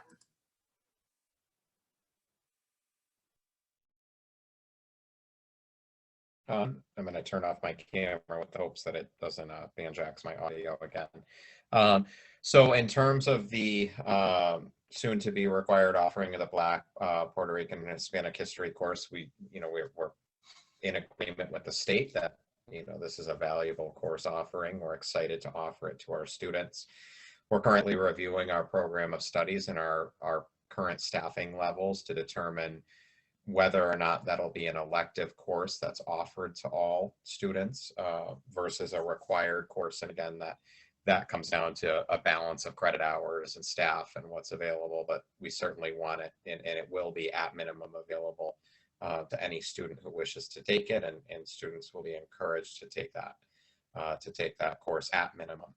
Again, with the potential that it may be required, we're still working to figure that out. And part of that conversation is still working with the state, as districts around the state are, to determine the nature of that course. Can it be taught as half-year electives over a couple of years, or does it need to be a full year course of contiguous semesters? And the state is now taking in feedback from districts, and we've given the feedback that the more flexibility we have around how to offer that course, the greater likelihood that more students will take it. As it stands right now, it's a course that has to be offered to 11th and or 12th graders. And so that automatically puts that course in competition against other offerings, such as advanced placement courses. And that course itself is not an advanced placement course. So there are some issues and some wrinkles to work out with the state, and districts are engaged in those conversations right now. Again, like Portland, with the intent of making sure that at the highest number of students possible have the opportunity to take this course and do take it. In terms of embedding, dimensional, representations and portrayals of history throughout courses, that's incredibly important. I referenced earlier, I think we always want to adhere to facts, but at the same time, we understand that history is facts combined with narrative, or facts combined with perspective. And so we want to make sure in all of our history courses at all times that we're giving multiple perspectives of historical events that adhere to the same factual base. And that hasn't always been the case. Traditionally, that history has been taught. So we ask this question of who is represented in our curriculum, who is represented in the way that we're telling history, who's being privileged by the version of history that we tell, and who's being underrepresented in that version of history. So we take that very seriously. I think in our continued revision and development of curriculum, it's something we're looking at all the time. We have a very dedicated, savvy, student-centered group of history teachers who want our teachers to have, who want our students to have a full and complete understanding of history as it affects various individuals and has affected various individuals from different groups and different backgrounds. In terms of the question of our teachers and staff being trained to recognize inequities in what is being taught, we are engaging our staff in recognizing unconscious or implicit bias and understanding how power and privilege affect the way that history is recorded and that history is conveyed, and helping our teachers understand that, we have an obligation to give voice to the voiceless and to give representation within our teaching and learning to those that are historically underrepresented. It's work in progress, and it's in many ways new training for our teachers, and that it's not the type of history in which they may have been schooled, and it may not be indicative of the types of instructional approaches that they came up as students. But we know that, in light of progress, and like I said, giving voice to the voiceless or representation of those who have been underrepresented, and knowing that those individuals exist within our school community, and to promote a culture of inclusivity, it's work that has to happen.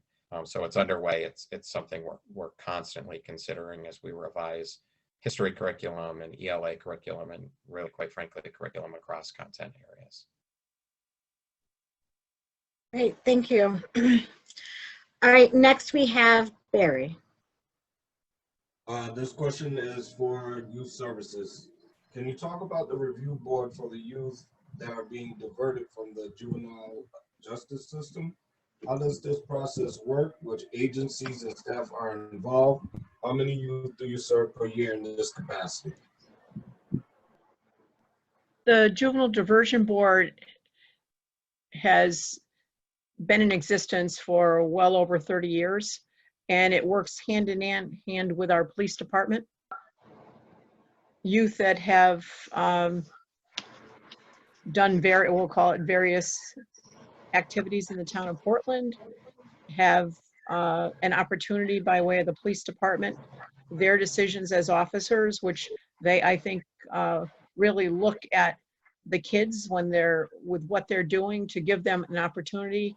And I use the word opportunity an awful lot because it is an opportunity for the teens who do get sent to the diversion board to look at something that they have done and give themselves the opportunity to really make some changes in their life. I have 3 members of the diversion board as well as 1 police officer that attend when needed,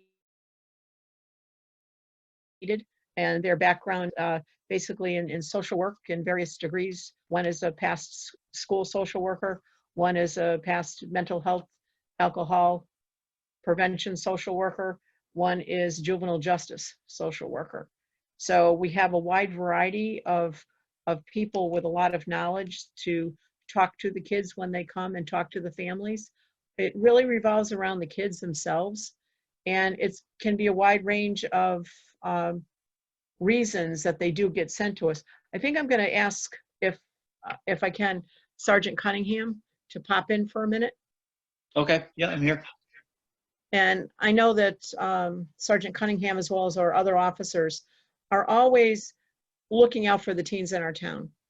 And they are not looking out to arrest them every chance they get. And they certainly are looking out to not send them through the juvenile court system, which has drastically changed in the last couple of years. But I think they look out for kids that they feel that are going to make a difference by sending them through this system and make a decision how they can, whether it's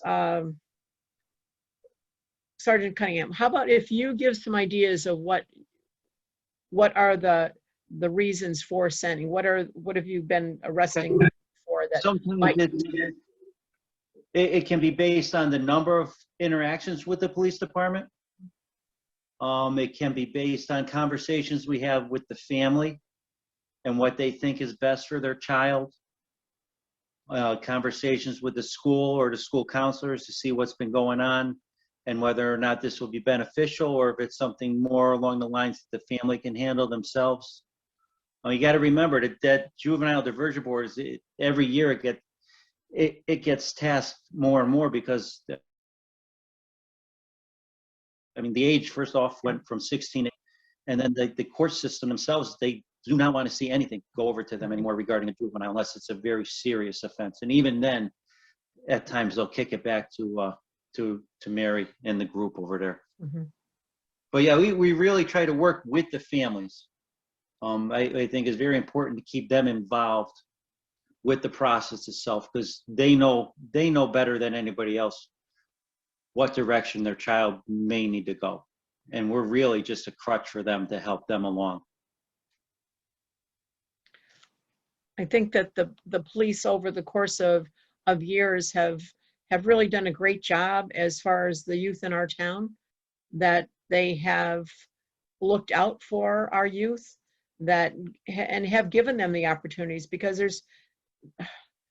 the only way you can put it is that when a teenager does something really stupid, which that happens sometimes, when they do something really stupid and do it without thought and just get themselves into a bind, do they really deserve to go through the court system because of that? And there's a lot of things that don't fall under the line of stupid, because some of the things that they're doing should never happen. And I think that giving them an opportunity, again, an opportunity to go before a board, to make restitution if that's what's needed, or maybe to get some counseling if they are not getting counseling, especially now that we do have it in the school. That's something that we partner a lot of times with the community health center counselors, that the kids have to check in on a regular basis. And sometimes that's exactly what they need. They just need to have someone to check in on a regular basis for. So it's been, I think, an important piece of youth services for many years. And as said, things have changed drastically, and the age has definitely made a difference in the kids that we service. It can be younger, and although we have not seen, a lot of young kids coming in, but it can be older, and then it gets a little harder because they've been out there. You want to catch them in their early teens before they get into driving around their cars or doing things with, older teenagers. So, Barry, I hope that, hi, Barry. Hi, Barry. I hope that answered you.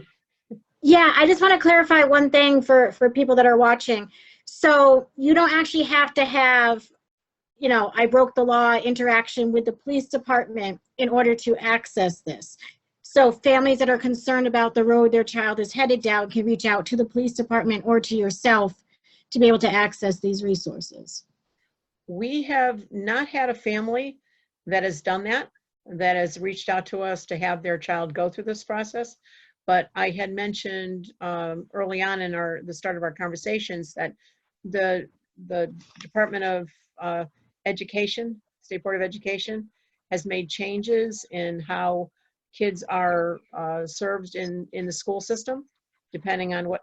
I'll give an example. Of course, we don't know what's happening now, but let's say vaping in the school, which is a perfect reason for kids to get themselves in trouble in the school. And it could be that instead of going through the police department, they are going to be sent to Youth Service Bureau. It could be that there have been time and time again that the child is not attending school. The parents have been meeting and or not meeting with the counselors in the school, with the staff in the school. Then that child and parent as well can be diverted to Youth Services Diversion Board. And in that case, a lot of times, the parent, if they have been non-compliant, it gets tougher to get them to be compliant. So we certainly work very hard for the parents and the kids in our town to provide, whatever service we can give them. And we do want to keep them out of the court system. And the court system in itself has changed drastically over the course of, I'm going to say, just the last 4 or 5 years, maybe even just the last 3 years, to what is available to us. They can, one of the things they can do is if a child is non-compliant, we send them back for rearrest to the police department. Then the police do have an opportunity to send them through the court.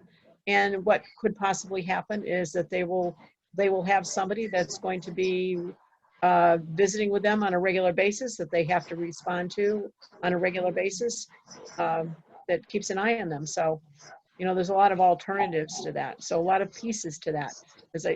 When you asked about family specific coming, we have not had that, but they have come in a lot of different directions. Okay, thank you. That's very important work and a great resource to know about. Thank you so much. All right, so we have John asking the next question, and then after that, we'll have one more question for each of the panel groups, and that's it. Okay. So John, you are up. Okay. All right, this is for the police department. When someone in Portland calls the town police expressing concern about a black person's behavior that they are observing in their neighborhood, how do our police officers respond to such? Well, most of the people of color whom I know in town have no complaints about police profiling. I'm aware of a few incidents involving black men engaged in excuse me, legal activities that would probably not prompt someone to call the police if these men had been white. Do our police officers confront the black man in these kind of situations by arriving in a cruiser in uniform and possibly with lights flashing with a gun in a holster, and ask each person to identify themselves and say why they are engaged in these activities, and approach that risk confronting the victims of racist complaints in an intimidating manner? Or can our police department be provided with adequate funding to enable them to have a social worker or an officer or a social worker together attempt to deal with the racism of the people who call with such complaints?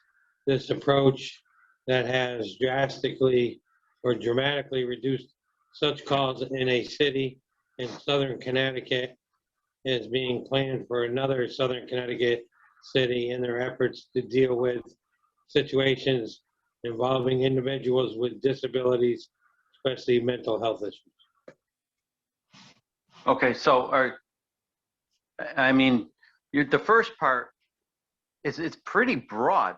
You just spoke of somebody who's acting, whose behavior is erratic. And I mean, I can't even answer because there's no specifics on that. I mean, the only thing I can say is it doesn't matter, you know, race, religion, economic status, doesn't matter where you lie in any one of those categories. Everybody has a right to use our public streets and sidewalks in a safe manner. But as a matter of fact, it's against the Fourth Amendment for a police officer to stop somebody without reasonable suspicion, to detain them and ask them questions.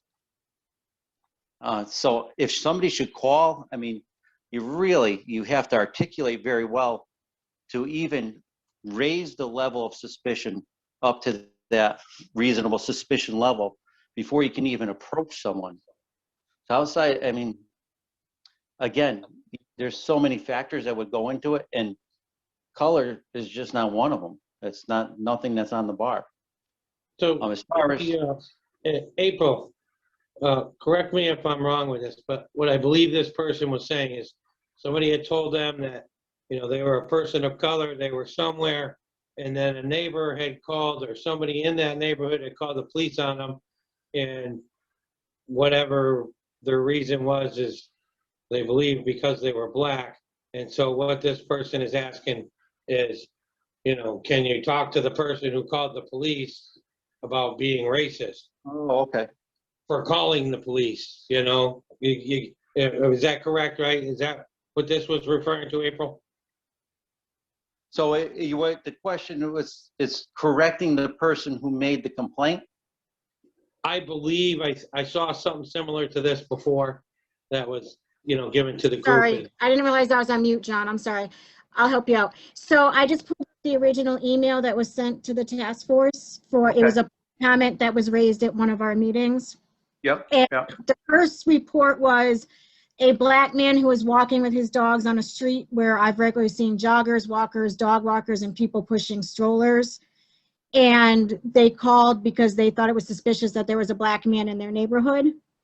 And then the second one was a different black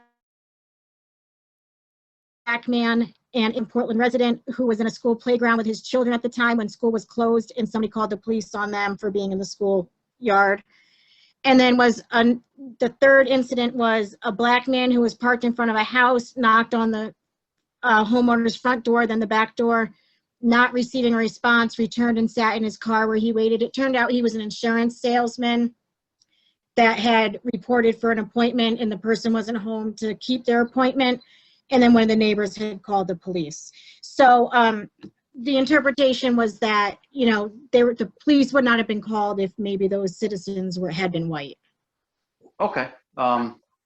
Geez, I can't speak, you know, in regard to the complainants themselves.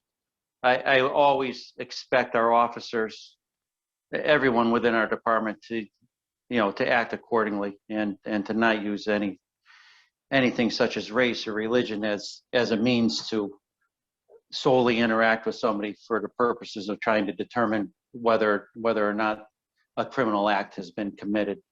I do know it's unfortunate now that, you know, many of our guys are pretty social guys, and, you know, I've often stopped and just chatted with people as I'm driving, and now, you know, it's getting to the point where I'm actually kind of nervous to do that for fear that people are gonna, you know, they can make a complaint against you. We're really not allowed to do that.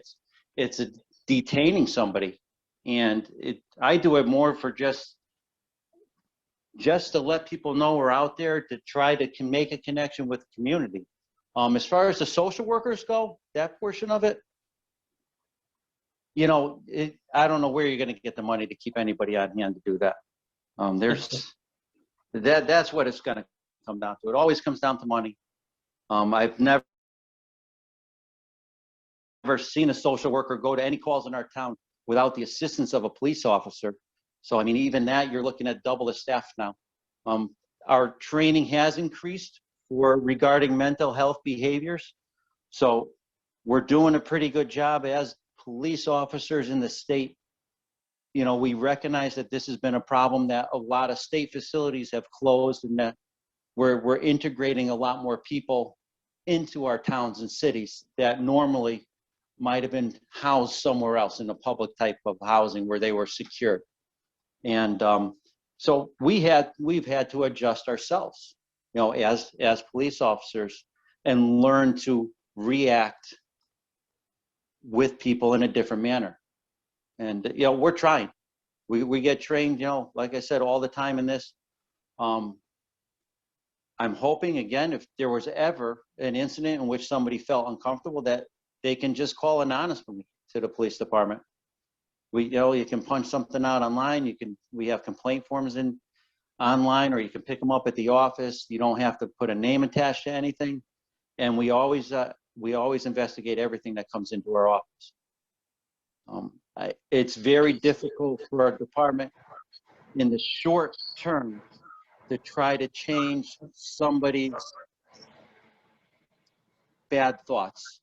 And what I mean by bad thoughts are their racist thoughts. It's just not going to happen in 2 minutes.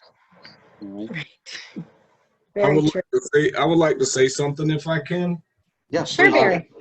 Scott, I've lived here for going on 21 years now, and all I have to say is I'm proud of the work that the police department does.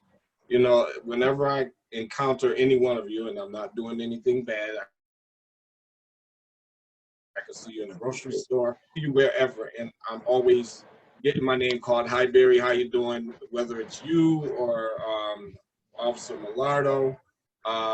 And I've had an incident with my youngest son. He's 11 now, but when he was about 4 or 5, someone told him that he should be afraid of police because police will kill him. And he was very afraid. And it wasn't until we went to an event in Middletown, and an officer came over and talked to him and shook his hand and gave him candy. That officer was actually Anthony Knapp, Daniel Knapp's brother. Yep. And from that day on, my son wasn't scared anymore. Yep. And that's all it took right there. But I have a deep respect for you guys, because like I said, every time I see one of you, it's not, you know, I'm a black man, you know, I'm not being pulled over, I'm not being stopped or anything, but you guys offer, you know, conversation, and that's what we need. Thank you, Barry. Thank you. And you know, if I could just add something that, you know, give an attaboy to the youth service department. You know, that Halloween on Main Street, that's a wonderful thing for our department as well, because it gets us out there with the community in a different environment than they're used to. And it's relaxed, it's enjoyable, and they're a lot more comfortable being around us and talking with police officers. And it's really just been wonderful, our department. So thank you, Mary. Thank you so much for sharing that story, Barry. And Officer or Sergeant Cunningham, one of the things that we discussed at our last task force meeting was maybe starting a Officer of the Month, kind of getting the portrait of infant and just, you know, making it more accessible so the members of the community, especially our youth, because that is where, you know, the most concern is. And I think that's where we break these issues of discrimination and racism is with our youth. So that is one thing that we're going to be approaching your police department about, is doing a preview of a different police officer each month. Okay. What are you going to do after the third month? There's so little. You do it twice a year. I think we could do a whole year with our police department. So just a little timing note right here. So we only have 4 questions left, 1 for each partner of the task force, and then we'll be wrapping up and we'll be done. I appreciate everybody staying this long. I know it's been a very long night. So just 1 more round of questions and then. All right, so Noel is no longer on. He had to leave for work. So I will be asking the question. This is for the Board of Selectmen. What are the hiring processes for the town? Where are the job postings made available? Are they posted just in the River East to a predominantly white audience, or are they also posted in other more diverse places? What is the goal for staff diversity? Do you believe the staff should represent the town demographics or the national standard? In terms of the job postings, they are, as the writer says, excuse me, they are in the River East. They're also, all openings are on the Connecticut State Department of Labor website, which everyone is free to access. We also utilize, for some of the more specific positions which require certification, those would be on the statewide association. So for example, Collector of Revenue, Assistant Collector of Revenue, those go on statewide networks of the associations associated with those professions, just as the person that would be in the town clerk's office or someone that would be an assessor, as well as some of the director's positions. Those would go on statewide websites that would allow for everyone within the various communities to utilize them. In terms of a goal for staff diversity, enhancement is number 1. We've made some hires of people of diverse backgrounds recently. And I would say we wouldn't necessarily want staff to just represent the town demographics. Portland does not have an extremely diverse community. And to see better diversity in our town, I think, and it's something this group and other groups are looking at, is the housing diversity and the opportunities to have different kinds of housing in our town that will bring people of different family size, of different ethnic backgrounds, of different economics and income levels. And one of the things we're striving to do is to get more apartments in our community. As you know, we have some, but there's a very low inventory of non-single family dwellings in our town. And as a result, you don't get as much diversity, particularly of income and particularly of age. Portland is aging. And while speaking for someone that every day I get a little older, there's nothing wrong with it, but we want to be constantly bringing in new people that would be of a different background. So I'm not necessarily looking to look at the current demographics, but rather future, and looking at getting a nice diverse workforce. And I think we've made some progress, but we continue to need to do more. We're not where, and we do need to do more. I wanted to add one other thing. I thought that conversation for the last questions with our police was really well done, and nice comments from you, Barry. But I also want to point out that Portland does participate with the Connecticut River Valley Services, which is a mobile crisis team that responds at the police's and I have called them as well. They always come with social workers for situations where there's mental health matters. Our police are one of the few resources that Portland has when we need to respond to severe mental wellness and mental health issues. The utilization of the Connecticut River Valley Services Mobile Crisis Team is invaluable to us, and our police have been well trained in utilizing that team to assist.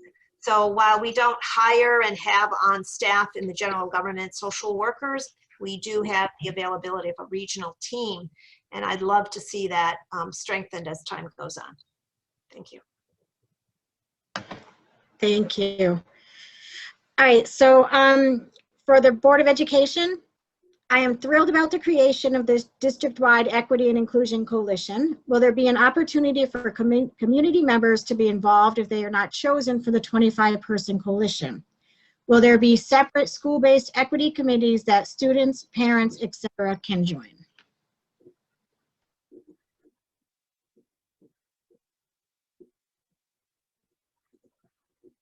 Eric, do you want to take that one? I see Eric's frozen, so I'll do my best. It doesn't look like it, unless he's he looks frozen. sitting very still right now. So yes, we just got the we just stood up the committee. We're very excited about it, and there will definitely be opportunities for anybody on this committee or anybody who is looking to get to participate. A lot of the work will be done at the district level, so we're forming one committee right now, but the work certainly has more developmentally appropriate aspects. You know, what might be appropriate in terms of facilitating discussions of equity at Valley View with pre-K and grade 1 students might be different for the high school. So we're certainly going to diversify and make sure that the work we do starts to look more developmentally appropriate by grade level. Erica, I started off. Do you want to give any more update on how people could jump on board the equity committee and then the work we have before us in terms of people who might be interested in participating at the various schools? Sure. So we are working under guidance from the Connecticut Center for School Change, who's helped to launch this coalition / task force type work in many districts around the state. And they've made a point, you know, around this idea of a coalition of about 25 people. So, you know, in a perfect world, we'd invite everyone that wanted to come to the table to be at the table, but you know, it's about having the right number and the right balance of individuals. So we understand that may feel limiting, but there will certainly be opportunities for additional public involvement through the coalition. A lot of the work that the coalition will take on will involve soliciting ideas and suggestions from the community. You know, the community will have voice in the matters of the coalition. And then additionally, as I think I heard Dr. Britton explaining, and I'm sorry, my Zoom crashed, I had to jump out and come back in. We will be forming school-based equity teams that are nested under the work of the Equity Inclusion Coalition at the district level. So that as the district coalition is making suggestions or working in partnership with our schools to advance equity and inclusiveness, there will be opportunities at the school level, as Dr. Britton was explaining, particular to the ages of those students or of equity and inclusiveness that are developmentally appropriate or developmentally realistic for students at differing grade levels and age bands. There will be, I promise this, plenty of opportunity to have voice and have impact, even if you're not one of the 25 that sits on the district coalition proper.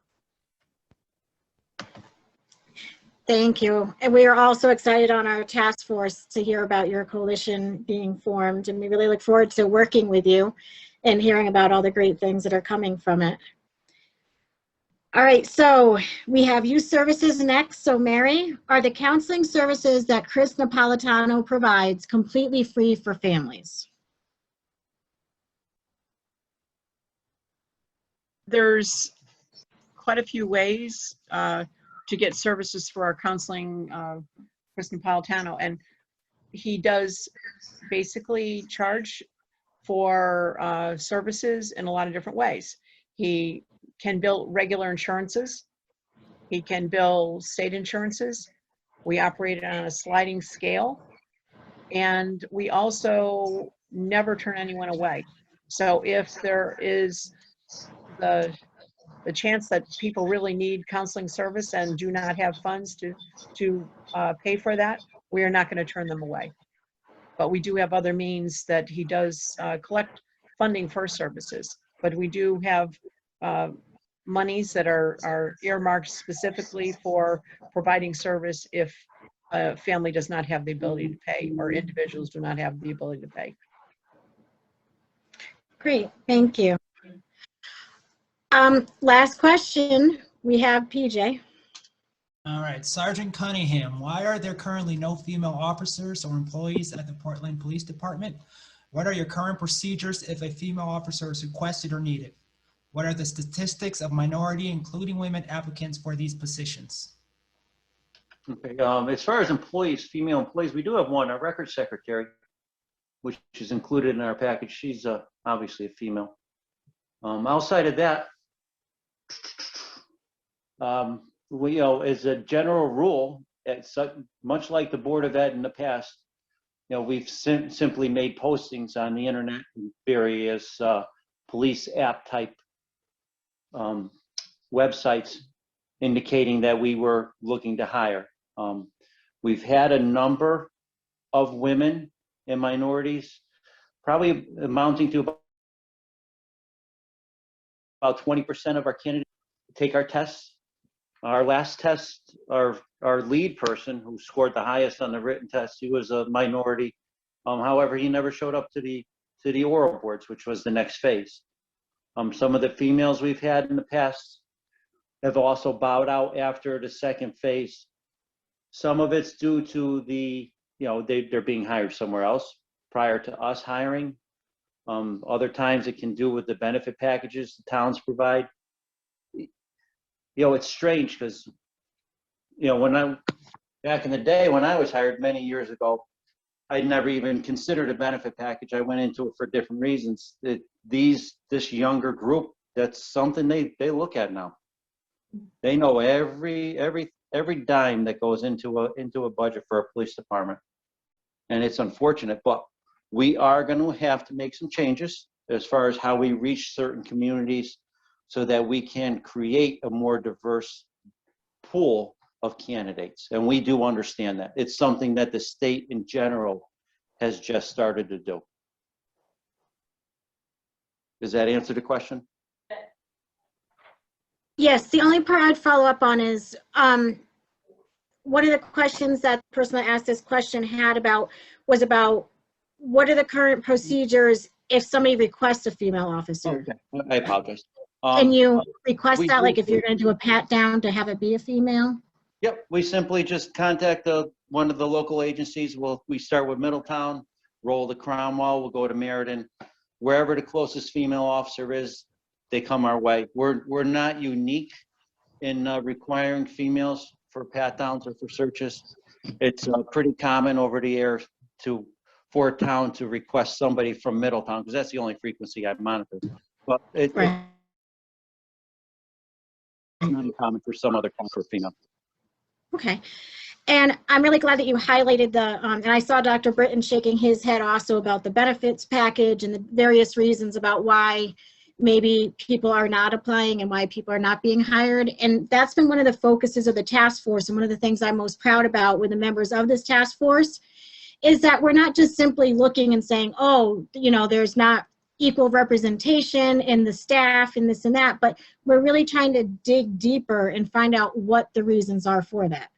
We never want to say like we haven't hired anybody. It's, have people even applied? Like what does the applicant pool look like? So I'm glad that each of you kind of touched upon that a bit, because that's really what the task force is trying to get at, is the underlying issues, that it's not necessarily just, oh, we don't hire people of color or we don't hire women. Maybe there are real reasons about why this is happening, and this is what we're looking at, is trying to change that structure so that going forward in the future, we can have a more inclusive and more diverse staff in our community. Okay. All right, I don't know if anybody else has anything to say, but that's it for questions. I'll open it up if anybody had any comments they want to make real quick before we wrap up. You know, I just wanted to thank the panel for asking me to participate. I actually enjoyed the questions tonight. Thank you so much for being here.